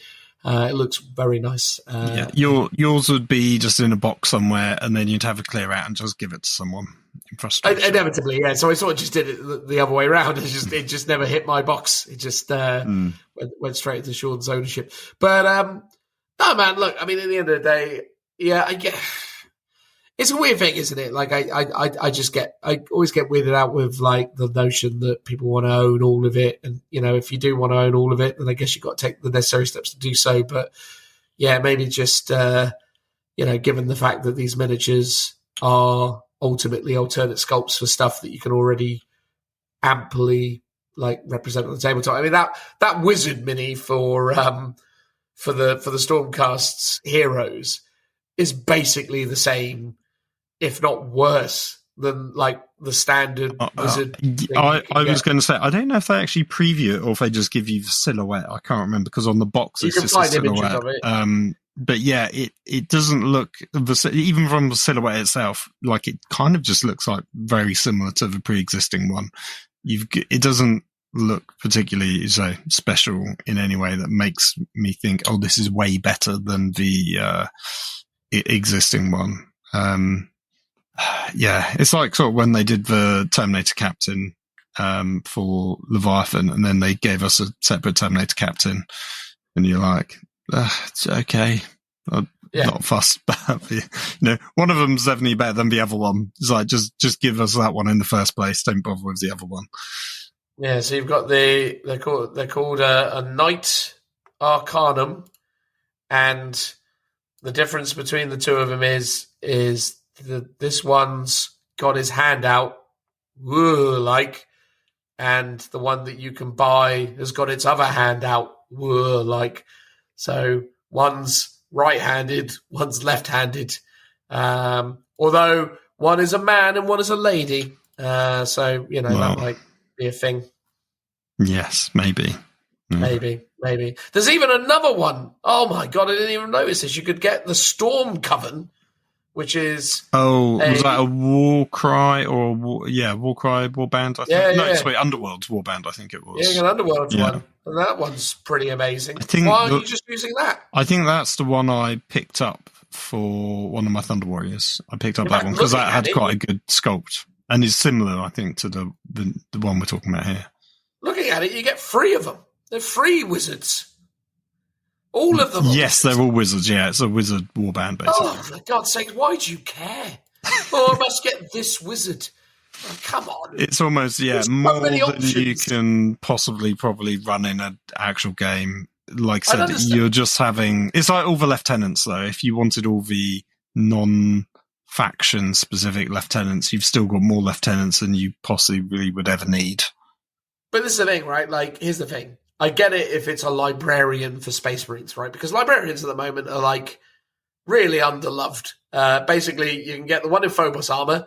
You can get the one in Terminator armor as well, and the one in regular armor, and that's it, right? So it's like, oh, I want to have 2 librarians in power armor. It's like, well, you just have the same. Or you want your Gravis one, which they're like not giving us anytime soon, despite there being pretty much like 10 years now of Primaris Marines. It's getting up there. Yeah. I mean, Chaplains worse or better off? They got a few more scopes. They just don't have a Phobos variant or a Gravis variant, but they do have a bicycle, and they do have at least 2 sculpts. Admittedly, one of them is a Terminator. You got the Terminator as well. Yeah, but they've got 2 regular power arms. 2 regular ones. Yeah, okay. They've got the one with the big cape, the big. That's hard to really sort of express what I'm doing here, but I was like putting my arms out almost like a kind of whooshing your cape. Okay. Yeah, whooshing my cape. And then you got the other one that's just sort of marching forwards with a skelly face, which is all good. But, honestly, I mean, who cares? Like, get over it. Yeah, big sissies. Although, obviously... There's plenty of instances where I've got grumpy about similar instances, so I'm obviously talking nonsense. But it's what it is, I guess. Interestingly, Phil, quite unexpectedly, on the topic of like kill teams and heroes and all this stuff, they have done, as you said, relatively unceremoniously, they've done a starter set, a more kind of smaller starter set for kill team. Oh, yes, with the thing that we talked about in the last episode, and I think they previewed it the day after we recorded. It was literally the day after. I was like, oh my God, did we manifest this? Exactly. MDF terrain. That's quite something. Interesting. It kind of looks all right. I think from a distance, at least in the photos, and then up close, kind of looks a bit flat. But as MDF goes, it's not terrible, and it's better than a lot of other companies' MDF terrain. I mean, it's very small, is what I will say. It is clearly not going to be usable in full-scale 2,000-point games, or at least not on any meaningful scale. But it is an indication of potentially what they could do. To me, it just reeks of cash grab. I think GW were looking at the performance of AOS and some other things, thinking, "Oh, we haven't got very much 40k. What else can we be? What else have we got?" And they're like, "Well, we could reprint the heroes stuff, or maybe we've got a bunch of that kicking around. Make some cheap MDF terrain and flog it as like a starter kit, and just prey off of people's desire to own the heroes minis." It just feels a little bit. It feels a bit like a rapid fire release of panic, put that out kind of vibe. So it might be the reason why they've kept the cost down as much as possible, or maybe a profit-led reason that they basically thought that MDF terrain is either actually cheaper than plastic terrain, and therefore it reduces the cost of the starter set, so it's a great customer-led thing, or if we include plastic terrain in this set and we keep the prices at the same level, it either devalues terrain as a concept as a whole, or makes this too much of a value proposition for customers, and it's not really a starter set. People will be buying it for the heroes range plus a bunch of really cool, even if it's old or generic plastic terrain, because plastic terrain's so expensive. No, that's fair. That's fair. I mean, obviously, yeah, buying it for the hero stuff makes sense. The terrain itself is quite nice. The print quality is good. I've seen it in, Warhammer stores, and it looks good. It can all get like folded away really nicely. So it's a very, self-contained thing. It all just slots into each other really easily. And you can even really effortlessly just push it back into the card, or rather MDF, kind of pop out. To store it back again. Yeah. Nice. It's nice. It's really nice. I mean, there's nothing really negative to say about it. I think, other than my potential, accusation that it might have been a bit of a cash grabby thing, I think it's an interesting product for a number of reasons. I think ultimately it's the re-release of hero stuff is sort of interesting in and of itself. It's a interesting thing that potentially could mean a greater pickup or introduction into Kill Team, which is a cool thing, because the Kill Team game is obviously a thing that I'm sure GW would like to perform well, and potentially is a window into the future of potentially what GW might be considering doing to support the terrain necessity of 40k. And I think looking at this, is it plausible? Is it possible that 40k Games Workshop GW could be looking at releasing their own range of, or expanding on this range of MDF terrain to offer, a comprehensive kind of tournament set and tournament layout that aligns with the sensibilities of the tournament scene? I can kind of see it happening now. Now that this exists, it seems more feasible than ever. Yeah, it's definitely a stepping stone to do that. Part of me is like, for the love of God, please don't, because I feel like that will just now be the standard 40k train we see everywhere. Yeah, and it already is, mate. Have you gone out there in the world and played like games in anywhere that isn't a Warhammer store? This is just what people do now. Like, this is it. Everywhere I go, like, it's so rare to see people playing Warhammer 40,000 on thematic boards using really. Well, I think there's two problems. One, Games Workshop most of the time doesn't even sell their own terrain, and correct. When they do, it is just ridiculously expensive outside of the sort of starter boxes like the Kill Team boxes, or weirdly, Kill Team seems to be the only time, and Boarding Actions, which again is a form of Kill Team at one point, is the only place where they do really good terrain sets. That are like good value for money and really good terrain as well. It's been a long time since you'd see, because you don't get it in Leviathan or in Dominus or whatever. Like it's never in there. They haven't done. In fact, the last time they did they did some terrain sets like the bunker landing pad one with the antennae. That was kind of its own separate release. No, that was a Kill Team set though. Did it start off as a Kill Team set? I thought that was its own thing. Set, yeah, it was a kill zone. It was a Because I was specific. going to say, the only times I really do terrain bundles is like the old kill zones from the previous edition. Yeah, of which those bunkers are that. I mean, admittedly, in the current edition, you can get those bunkers and those. They are standalone pieces now, yeah.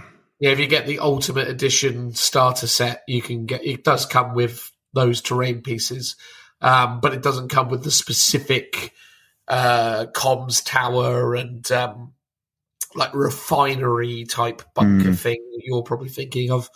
But yeah, that's the thing. This is the thing. 40k, no one is playing it with like GW terrain or that sort of thing outside of Warhammer World and GW stores or games Warhammer stores. Like no one's doing it with that anymore. Like everywhere I've been, every little indie store I've gone to, anywhere that I've seen people playing Warhammer 40,000, it's really horrible MDF terrain laid out in the tournament style. Like, yeah, that is the game. We've been to Bad Moon Cafe in London. They've always had pretty good terrain. It's not all Games Workshop terrain, but it's not MDF ruins either. Like, it's always. I think you're deluding yourself. Last time we were there, everyone was playing with MDF ruins. I don't think so. I mean, there might be no not because we were there playing AOS using nice AOS terrain, because that's still a system where you can use the quirky terrain types. You're probably applying something that wasn't true. Like everyone around us was using MDF terrain. Not sure. I mean, maybe I have to. Well, we'll go back and find out. Well, sure. I'll gladly go back anytime. And prove you wrong, Phil, you bigot. It's not that I'm about to prove you wrong. I'm just saying that, like, that's the thing. It's like, years and years ago when 9th edition came along, I said on this podcast, the inmates have taken over the asylum. And that is true. And today, the horse has completely bolted. Warhammer 40,000 only works if you play it the way the tournament people want you to play it. The game has no ability to be played any other way. It falls over under its own weight. I mean, admittedly, you obviously recently did No Retreat. They have beautiful terrain, and they have players who go with the right mindset. Oh, I say the right mindset. That's an incredibly divisive statement, but what I mean is they go with a specific mindset.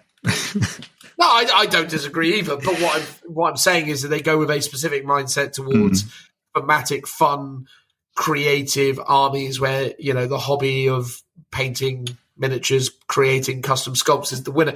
They're not like there for their gaming acumen. As a result, the ones who are tend to rise to the top really quickly because it's really easy for people like Lawrence, for example, who's come with a bit of a tooled up army or just approaches the game with a bit more of a competitive mindset to run roughshod over all of the, the fluffy gamers who painted beautiful looking armies. And again, that's no disrespect to Lawrence. At the end of the day, well done them for doing a good job of winning all their games. But the thing is like, that's ultimately the issue with the game is that if you don't play it in a very specific way, it's hard for the game to offer fun, exciting, competitive, or even not competitive, but just sort of moment to moment sort of gameplay and stuff. And that's the thing I always find about it is like you have to play it that way because the game just doesn't sort of work any other way. Unless of course you don't care about not having fun moments with it. You don't care about just getting blown off the table. Noting that in other systems, even if you go back and play older versions of 40k, it was always possible that you could have a bad day and have all your stuff blow up super easily. So it's been a relatively common thing. But like the previous edition, so you go back to say 7th edition, you would have, if you went to Warhammer World, you'd have a couple of woods, Imperial Bastion, maybe a couple of other things like trench lines or craters, and that was it. It wasn't wall-to-wall ruins everywhere. It was very minuscule amounts of terrain. You had things like the night fighting rule, which really mitigated turn one shooting, which basically meant I think it changed in different editions, but it was mostly you couldn't shoot anything over 18 inches away, or maybe 12. I can't remember what it was. Night fight was 2d6 times 3, I want to say, or 2. I think it varied depending on the edition. Yeah, depending on the edition, yeah. But you rolled 2d6 and you multiplied it by a number, and that's how far you could draw line of sight, basically. That was Night fight.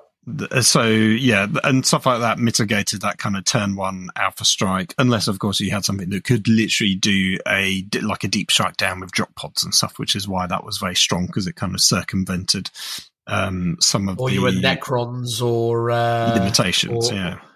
Well, Necrons had, like, night vision, as did Dark Elder. Tau did as well, I think, as well. Oh, yes, they did, didn't they? Yeah, they had and as we said earlier, like guard could on some of their vehicles, for example. There were ways in armies to add it in, but it was quite limited. It wasn't necessarily army wide for a lot of people.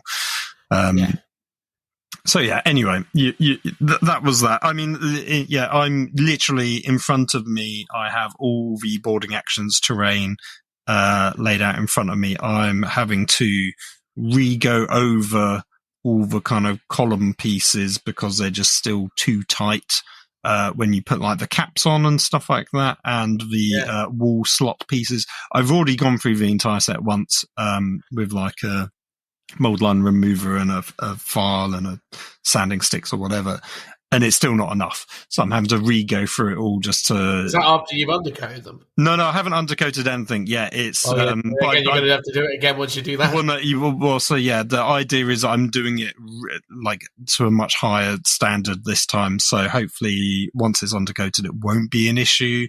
Or I'll maybe like mask off some of the bits to, not paint under the caps and stuff like that. And, maybe not paint up the bits that slot in.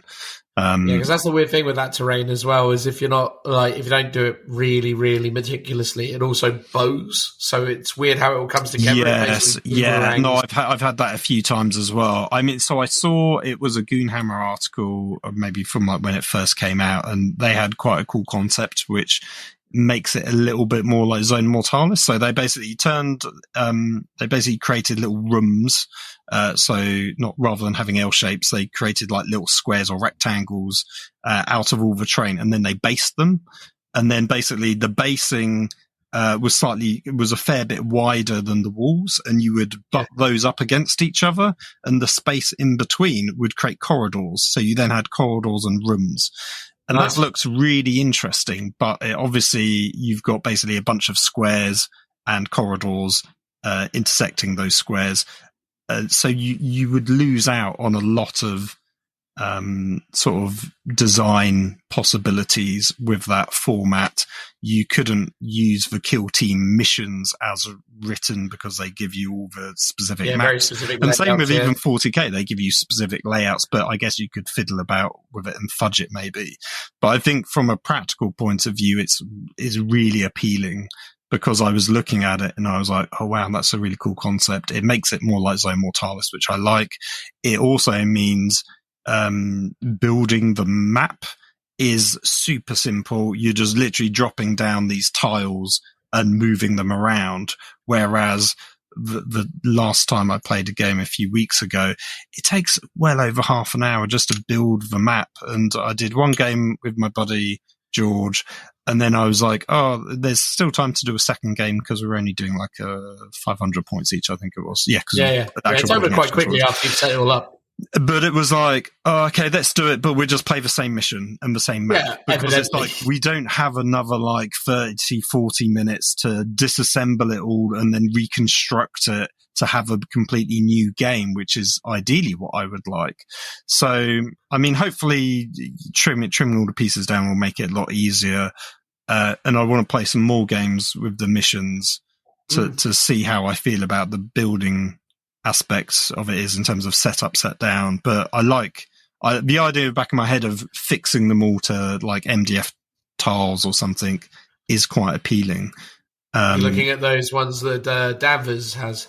Well, yeah, I did look into that. I looked at the Necromunda stuff again to be like, oh, are these at all compatible with a Necromunda Zone Mortalis?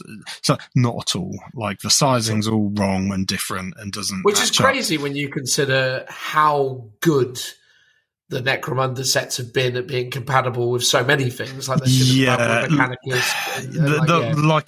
I could almost see the argument that this is more designed in line with the Rise of Ruins or some of the other like Sector Mechanica stuff, but it isn't. It's not really. No, it's not at all. It's sort of very done much to its own thing, which is annoying. And I assume it's because the board sizes. The board sizes are constrained by the boxes, and it's the same size as all the other boards that they do, whether it's for 40k or AOS. It's that kind of, and you know, that's the ultimate, was it 44 by 60, is it, like, that we play on for 40k, and it's like half of that again or a quarter of that for Kill Team. So it's not a square shape like Zone Mortalis would be. It's this odd rectangular size, and then therefore it's its own thing, which is a shame. I think if this set was compatible with the Necromunda stuff, it would be really awesome. But maybe that was also a deliberate choice because they're like, well, this is way cheaper than the Zone Mortalis stuff, so we don't want people swapping this out for when they could be buying a 60-odd quid box of terrain of Zone Mortalis stuff. Yeah, which barely covers like anything. Yeah, Zone Mortalis is madness in terms of the price points on it. It's just wild. But yeah, man. Yeah, well, anyway, I think the MDF terrain stuff is interesting, and I think it's very much the direction that the scene is going in, you know, and I think it's probably, I mean, at the end of the day, rather this than what we have at the moment in the competitive space where, like, if Games Workshop does come along and at least make stuff that looks nice and is done to a high build quality and they build the game and balance it around these particular layouts, you know, I think it is a net negative, but I think ultimately it is a mild positive, at least when looking at, I've probably said this before, but I still couldn't get over watching the London Grand Tournament streams. I know, again, apologies for those who are listening and maybe heard me say this before, but I just couldn't believe what I was watching. It's literally like, it's like they decided to choose the most visually oppressive, like overwhelming mat they could have ever got, and then got a bunch of like markers that are like the most garish things, and then chuck the worst terrain on it. To be fair, some of the armies were beautifully painted, but you know, you couldn't tell because it was just a mess. And it's like, how hard would it have been just to make this, you know, look as a table look decent, you know, like just decent. Yeah. I mean, there's obviously practicality elements in terms of the playability of terrain. That is one thing. There's obviously the price point of terrain. For the organisers, that's nothing they've got to factor in, but I wish they would focus more on the visual aesthetics of a board and make it look pretty. However, without wanting to criticise people, some people just have terrible taste. But also, what I appreciate in art and what I find beautiful on a painted army is very different to someone else. I like quite grounded, realistic armies, whether that's kind of like a grim, dark art style or just quite a muted color palette sometimes, whereas other people like crazy colors, OSL, neon green, brightness, LED lights, and all that kind of fancy jazz on their models. And to me, I kind of just don't like it. A lot of that sort of stylistic elements on minis, and I think that is maybe the same for boards. Some people, everybody's taste is different, and you know, yeah. So you know, each to their own, I guess. So the thing I was going to say is, even if Games Workshop did produce tournament terrain sets, here's the thing: I'm sure some tournaments would adopt it and use it. However, if it's not cheaper than the stuff that's already out there. What's the incentive for those tournament organisers to switch unless they do appreciate that it sort of looks better and is better for the game? And the downside of it is while it's there for tournament organisers, I sort of worry that every independent shop or, at home person is just going to buy it for their terrain at home to play on because it's just the cheapest option going. You could say that's better than terrible MDF that isn't painted, and if their armies aren't painted and they're just people playing the game because they enjoy the gaming aspect of it, that is probably a net positive. But, it feels like the community as a whole is losing out potentially. And so long as Games Workshop does still support the sort of really nice bespoke terrain stuff that people can get hold of, the landing pad and 10-eye array thing is probably one of the nicest terrain kits that they've done in a while. So stuff like that I think is great. And as long as they keep doing that so people have choice, I think that is ultimately the best compromise we can have in this sort of situation.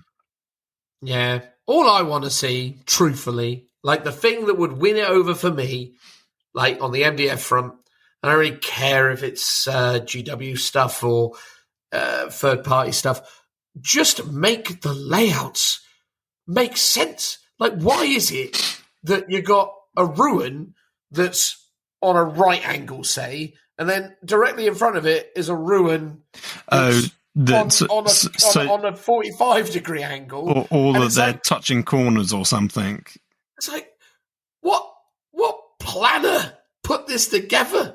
Like, there's a part of me that thinks back to, like, playing Command and Conquer or, like, Dawn of War and meticulously laying out all my buildings so as they kind of, aesthetically made sense. This is the madness of it. It's like, okay, cool. So for some reason, here we are in this ruined city and there's someone, this city deserves to be derelict. Like, it's built insane. Yeah, I sort of remember, I'm sure it was the local Harrow Games Workshop guy. I'm sure it was him one time. He came to my school and we were doing a session of some kind, and we were drawing on notepads like interior design, like floor plans basically for buildings. Yeah. And basically a lot of us just did these weird like higgledy-piggledy, like they were like mazes almost. And he was like, what's that? Like, where's the rooms? It can't just be a maze-like thing, which is sort of, if you're thinking tactically, oh yeah, I want something where someone's got to run around to get somewhere. But it's like, there's no rooms for anything. Like, buildings are made of rooms that are joined by corridors to get to rooms, and rooms serve a purpose. And it's like, as you say, these buildings need to realistically make sense from a realism angle, not just a practical line of sight blocking purpose, which is what they are for and what they're being used for. Yes, I agree. But, I want my tables to look thematic and realistic.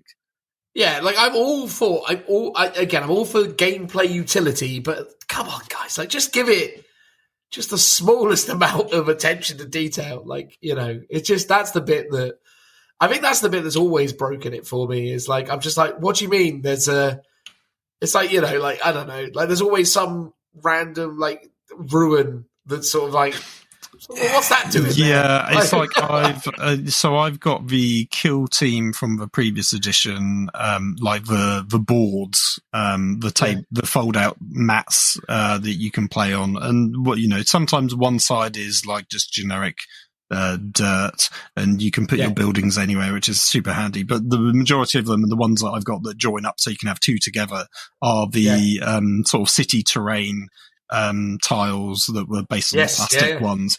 And and they are great because they're much more realistic. But what you find is, it's like, cool, on my small board, I've got this big road going through, and I've got this massive line of sight shooting alley that is just like a real problem from a gameplay point of view. But because you want to put your buildings on the bit designed for the buildings. I don't want to just put a building in a road because that just looks completely unrealistic. So I normally just have to get a bunch of crates or something and stack it up just to sort of break out that piece. What you need is like a smashed up super heavy Titan type thing to be like dead in the middle or something. Well, I do have it somewhere. I've got the old Forge World Chimera that's basically like burnt out and been turned into like a little bunker because it's got sandbags all around it. And I also have somewhere else the crashed Valkyrie. So it's like I do have the good terrain pieces that I could use to scatter around, but they're just tucked away up in the loft somewhere. I think once I've, at the moment, just downstairs, I say downstairs, in the shed is my sort of practical gaming stuff, which is all the plastic kill team terrain pieces. So yeah, I should get out the more interesting and thematic bits, which again, I could put on the road per se. But I liked, like, that's the thing as well, though. Like, you know, back in the day, or back when you're building gaming tables, people used to like to create, and maybe it's just because of the kind of media we consumed in our youth around, you know, warfare and films about, you know, battles, etc.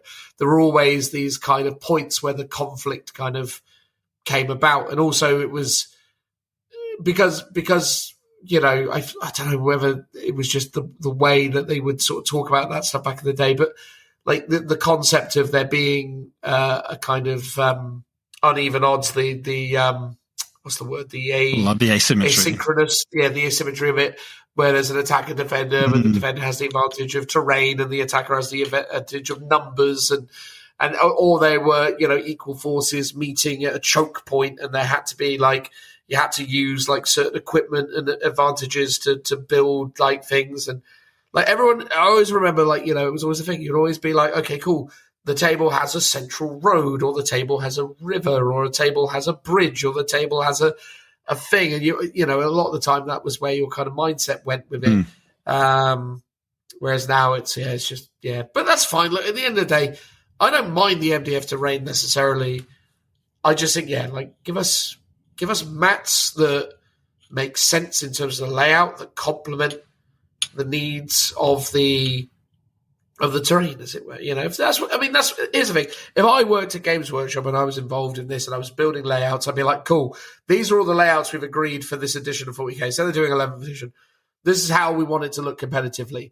For the love of God, someone go away and make a bunch of stuff that we can sell that makes this look less terrible. Yes, and sell it for as cheap as possible, but be as nice as possible. And even if they did they can give it to all the tournament organisers. I mean, good God, a few months ago, we never got around to talking about this, but a few months ago, Phil, they gave away hundreds of boxes of Scaventide. Did you hear about this? Was this in the one in Australia, was it? Yeah. Randomly, Australia, they were just like, we got too many of these. Just give them away to everyone who's playing in an AOS tournament. It was like, what? That's which is madness, by the way. I mean, as someone who spent money buying that box set, I was a bit perturbed when people I know who don't even play AOS, who are involved in tournament organising stuff, just were just being handed it. They were like, "Oh, you should have a copy of Scaventide, Mr. T.O." It's like, what? This thing cost me however much it cost me. It was like, what was it, 150 quid or whatever? Yeah, something like that. Yeah. Wild. And then literally turns out Games Workshop were giving them away 2 weeks later. It's like, I mean, here's the thing, like, no disrespect to anyone out there who got it. This isn't about me being annoyed with TOs being rewarded for being TOs and getting their hands on Scaventide.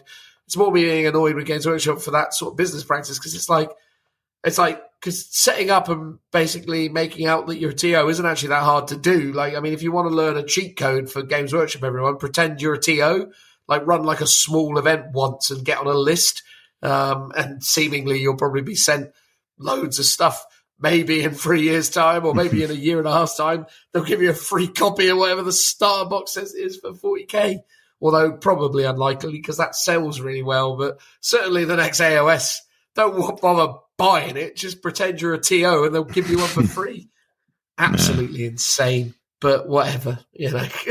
Like, madness. But anyway, so that's all I want. I just want them to make it look nice, and then they can gift it to all the TOs. Again, everyone out there, get your TO accounts made, pretend you're running events somewhere. Maybe 20 people in, a random, Well, I mean, legion or whatever it is. one interesting way to do it would actually be specifically make it for TOs that you give to them, and that's it. Like, you can't buy it on general sale, so it stops, the regular stores having it. It stops, but people want having to it at buy it. home.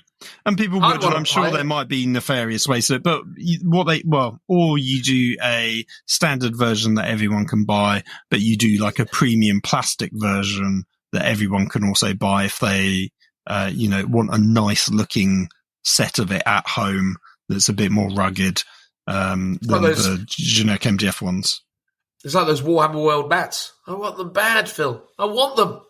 Yeah, and they're pretty good as well. They're quite useful. They've got little markings for where the center is and where the objectives go. For the AOS ones, there's I want it. They're very cool. Yeah, I want them bad. Gimme.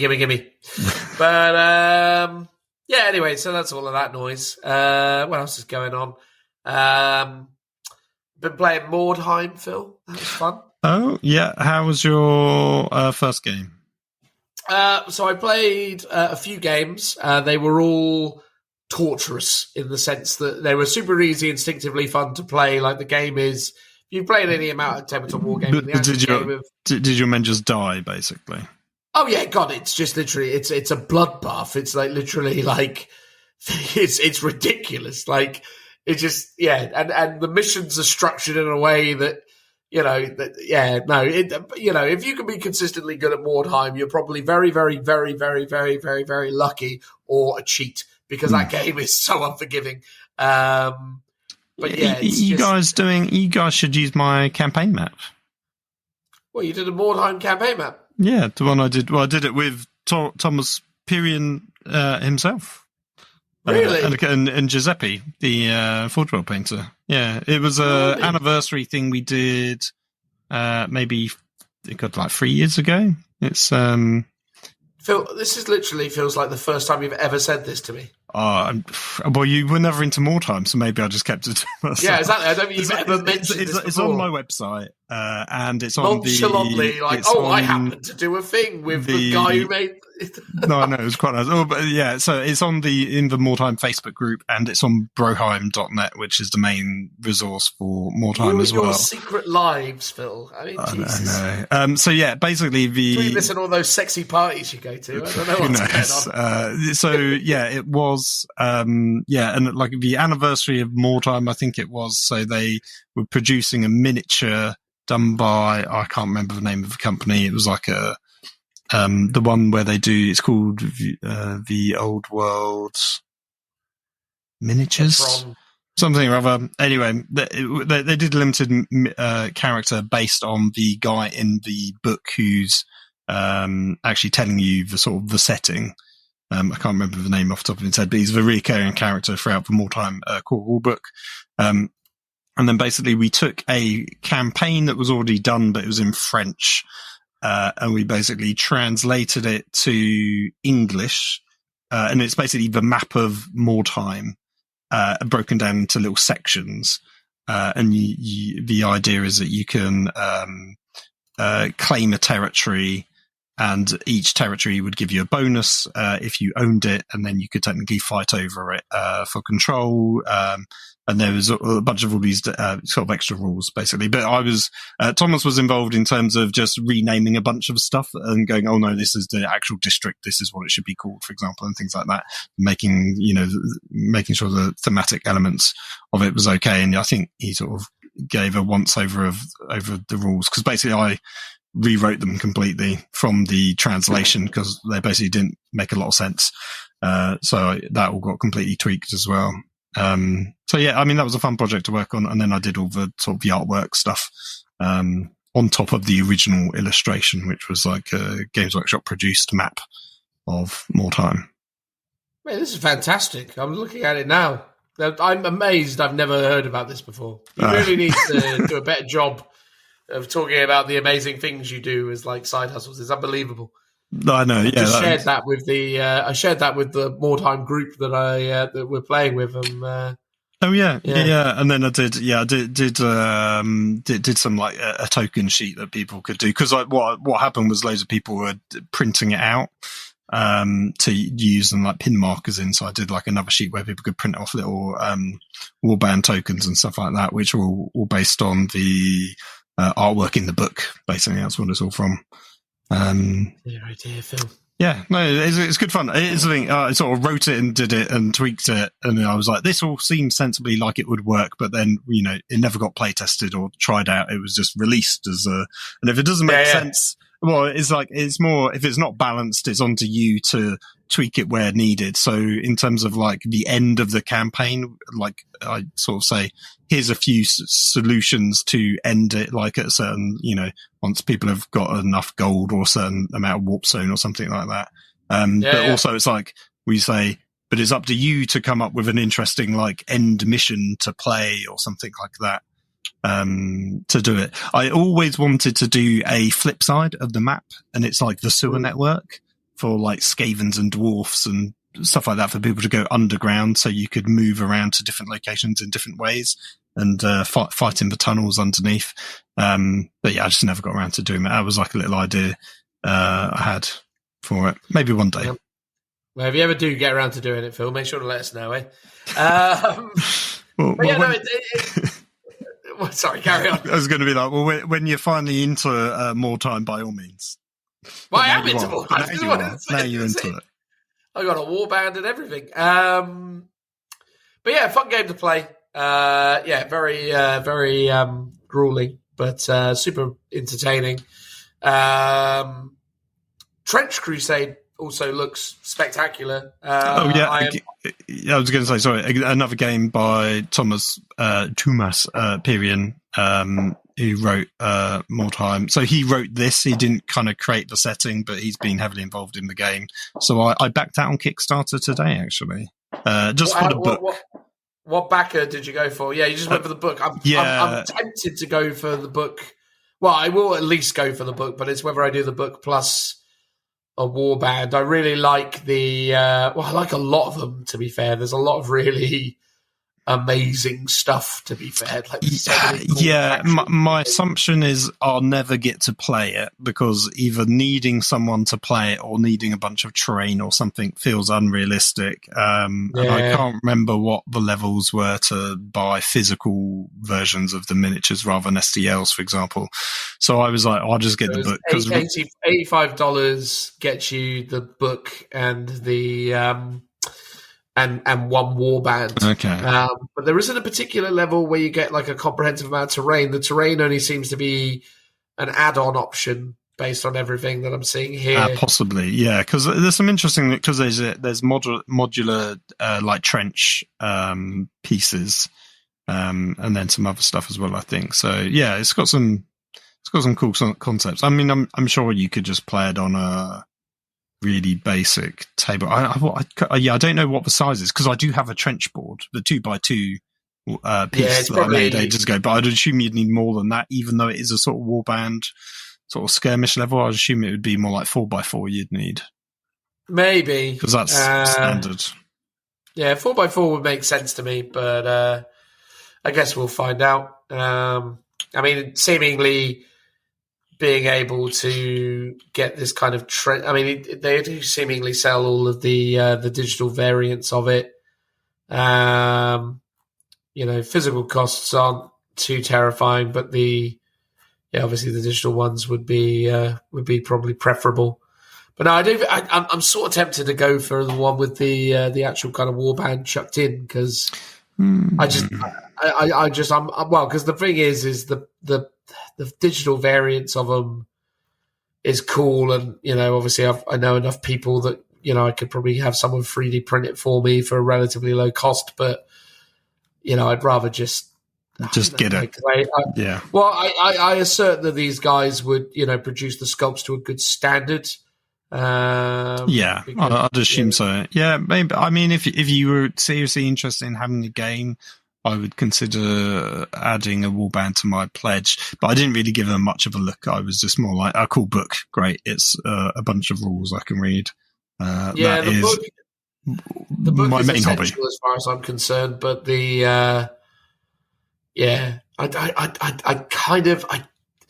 have so many mixed emotions on which one of these factions really kind of draws me in. I quite like the Trench Pilgrims.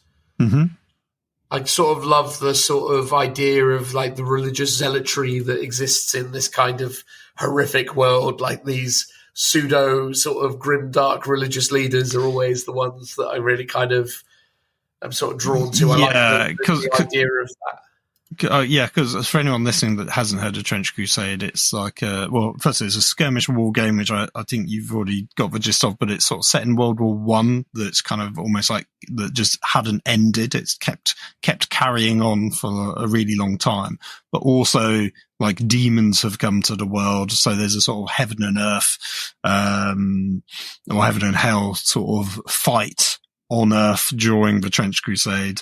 So there's a lot of religious aspects and iconography to it as well, in a sort of very like unique setting, which is it definitely looks interesting. It's almost got some like medieval flair to some of it as well, and some of the weaponry and things like that. No, it's really cool, man. Like I'm torn between a few different ranges, but I feel like the Pilgrims are probably going to be the one I go for. Doing really well though. I mean, it's only been going for a couple of days now, and it's already managed to do well. I think they're closing in on £700,000, which is quite. I think that's gone up 200 since I looked at it this morning. So it's gonna do numbers for sure. It's interesting, isn't it, though, because there's a lot of people who back these projects, obviously yourself, myself included, but, you know, the translation between the people who back it and the people who actually then take it and play it is, will it be because I think there are lots of kind of Kickstarter games that lots of people buy, or they get upsold into be like, I'm going to get all the miniatures and stuff like that, but then is there actually a thriving community for it to be really playable? And I think that's the struggle that a lot of these small indie games have, is that you do need a kind of critical mass to play games, or you just need a mate that you play with regularly that's up for doing something, so you've got a regular gaming buddy to do it. And I think that's, you know, why 40k and, you know, Warhammer in general are so successful, because it's got that zeitgeist of that's what most people are playing. Yeah, well, really, you need like not just one buddy, but you need probably like 3 buddies. Like you need 4 people for something like this. Yeah, like even with more time, you could just do it. Yeah, with one person, but having several people makes it more fun. It's same with Blood Bowl, right? It's you could do a narrative campaign for 40k just with 2 people, quite straightforward. But these kind of skirmish ones tend to lend themselves to having multiple people involved in multiple different like war bands or races or teams or whatever it might be, just to sort of add to the variety of it, so it doesn't get too stale. Yeah, you and me playing Blood Bowl every week with the same teams would be really entertaining, but you know, it's got a certain amount of there's a curve, isn't there, basically, you know, so I think but I think, you know, as long as you had a couple of teams each, you could mix it up. And I told you the reason I got Dungeon Bowl, I managed to pick that up, and that's obviously got a different format for teams as well, potentially. So there are ways of, if we were going to do Blood Bowl, we could do bit of Blood Bowl, bit of Dungeon Bowl, got different team variety. We could do all sorts. I've been reading through the Dungeon Bowl rulebook and actually really enjoying it, like in terms of the layout of the rules, the presentation. It's sort of got a bit of a classic. There's no legalese in there. It's all pretty straightforward. Nothing's, you know, bamboozling me.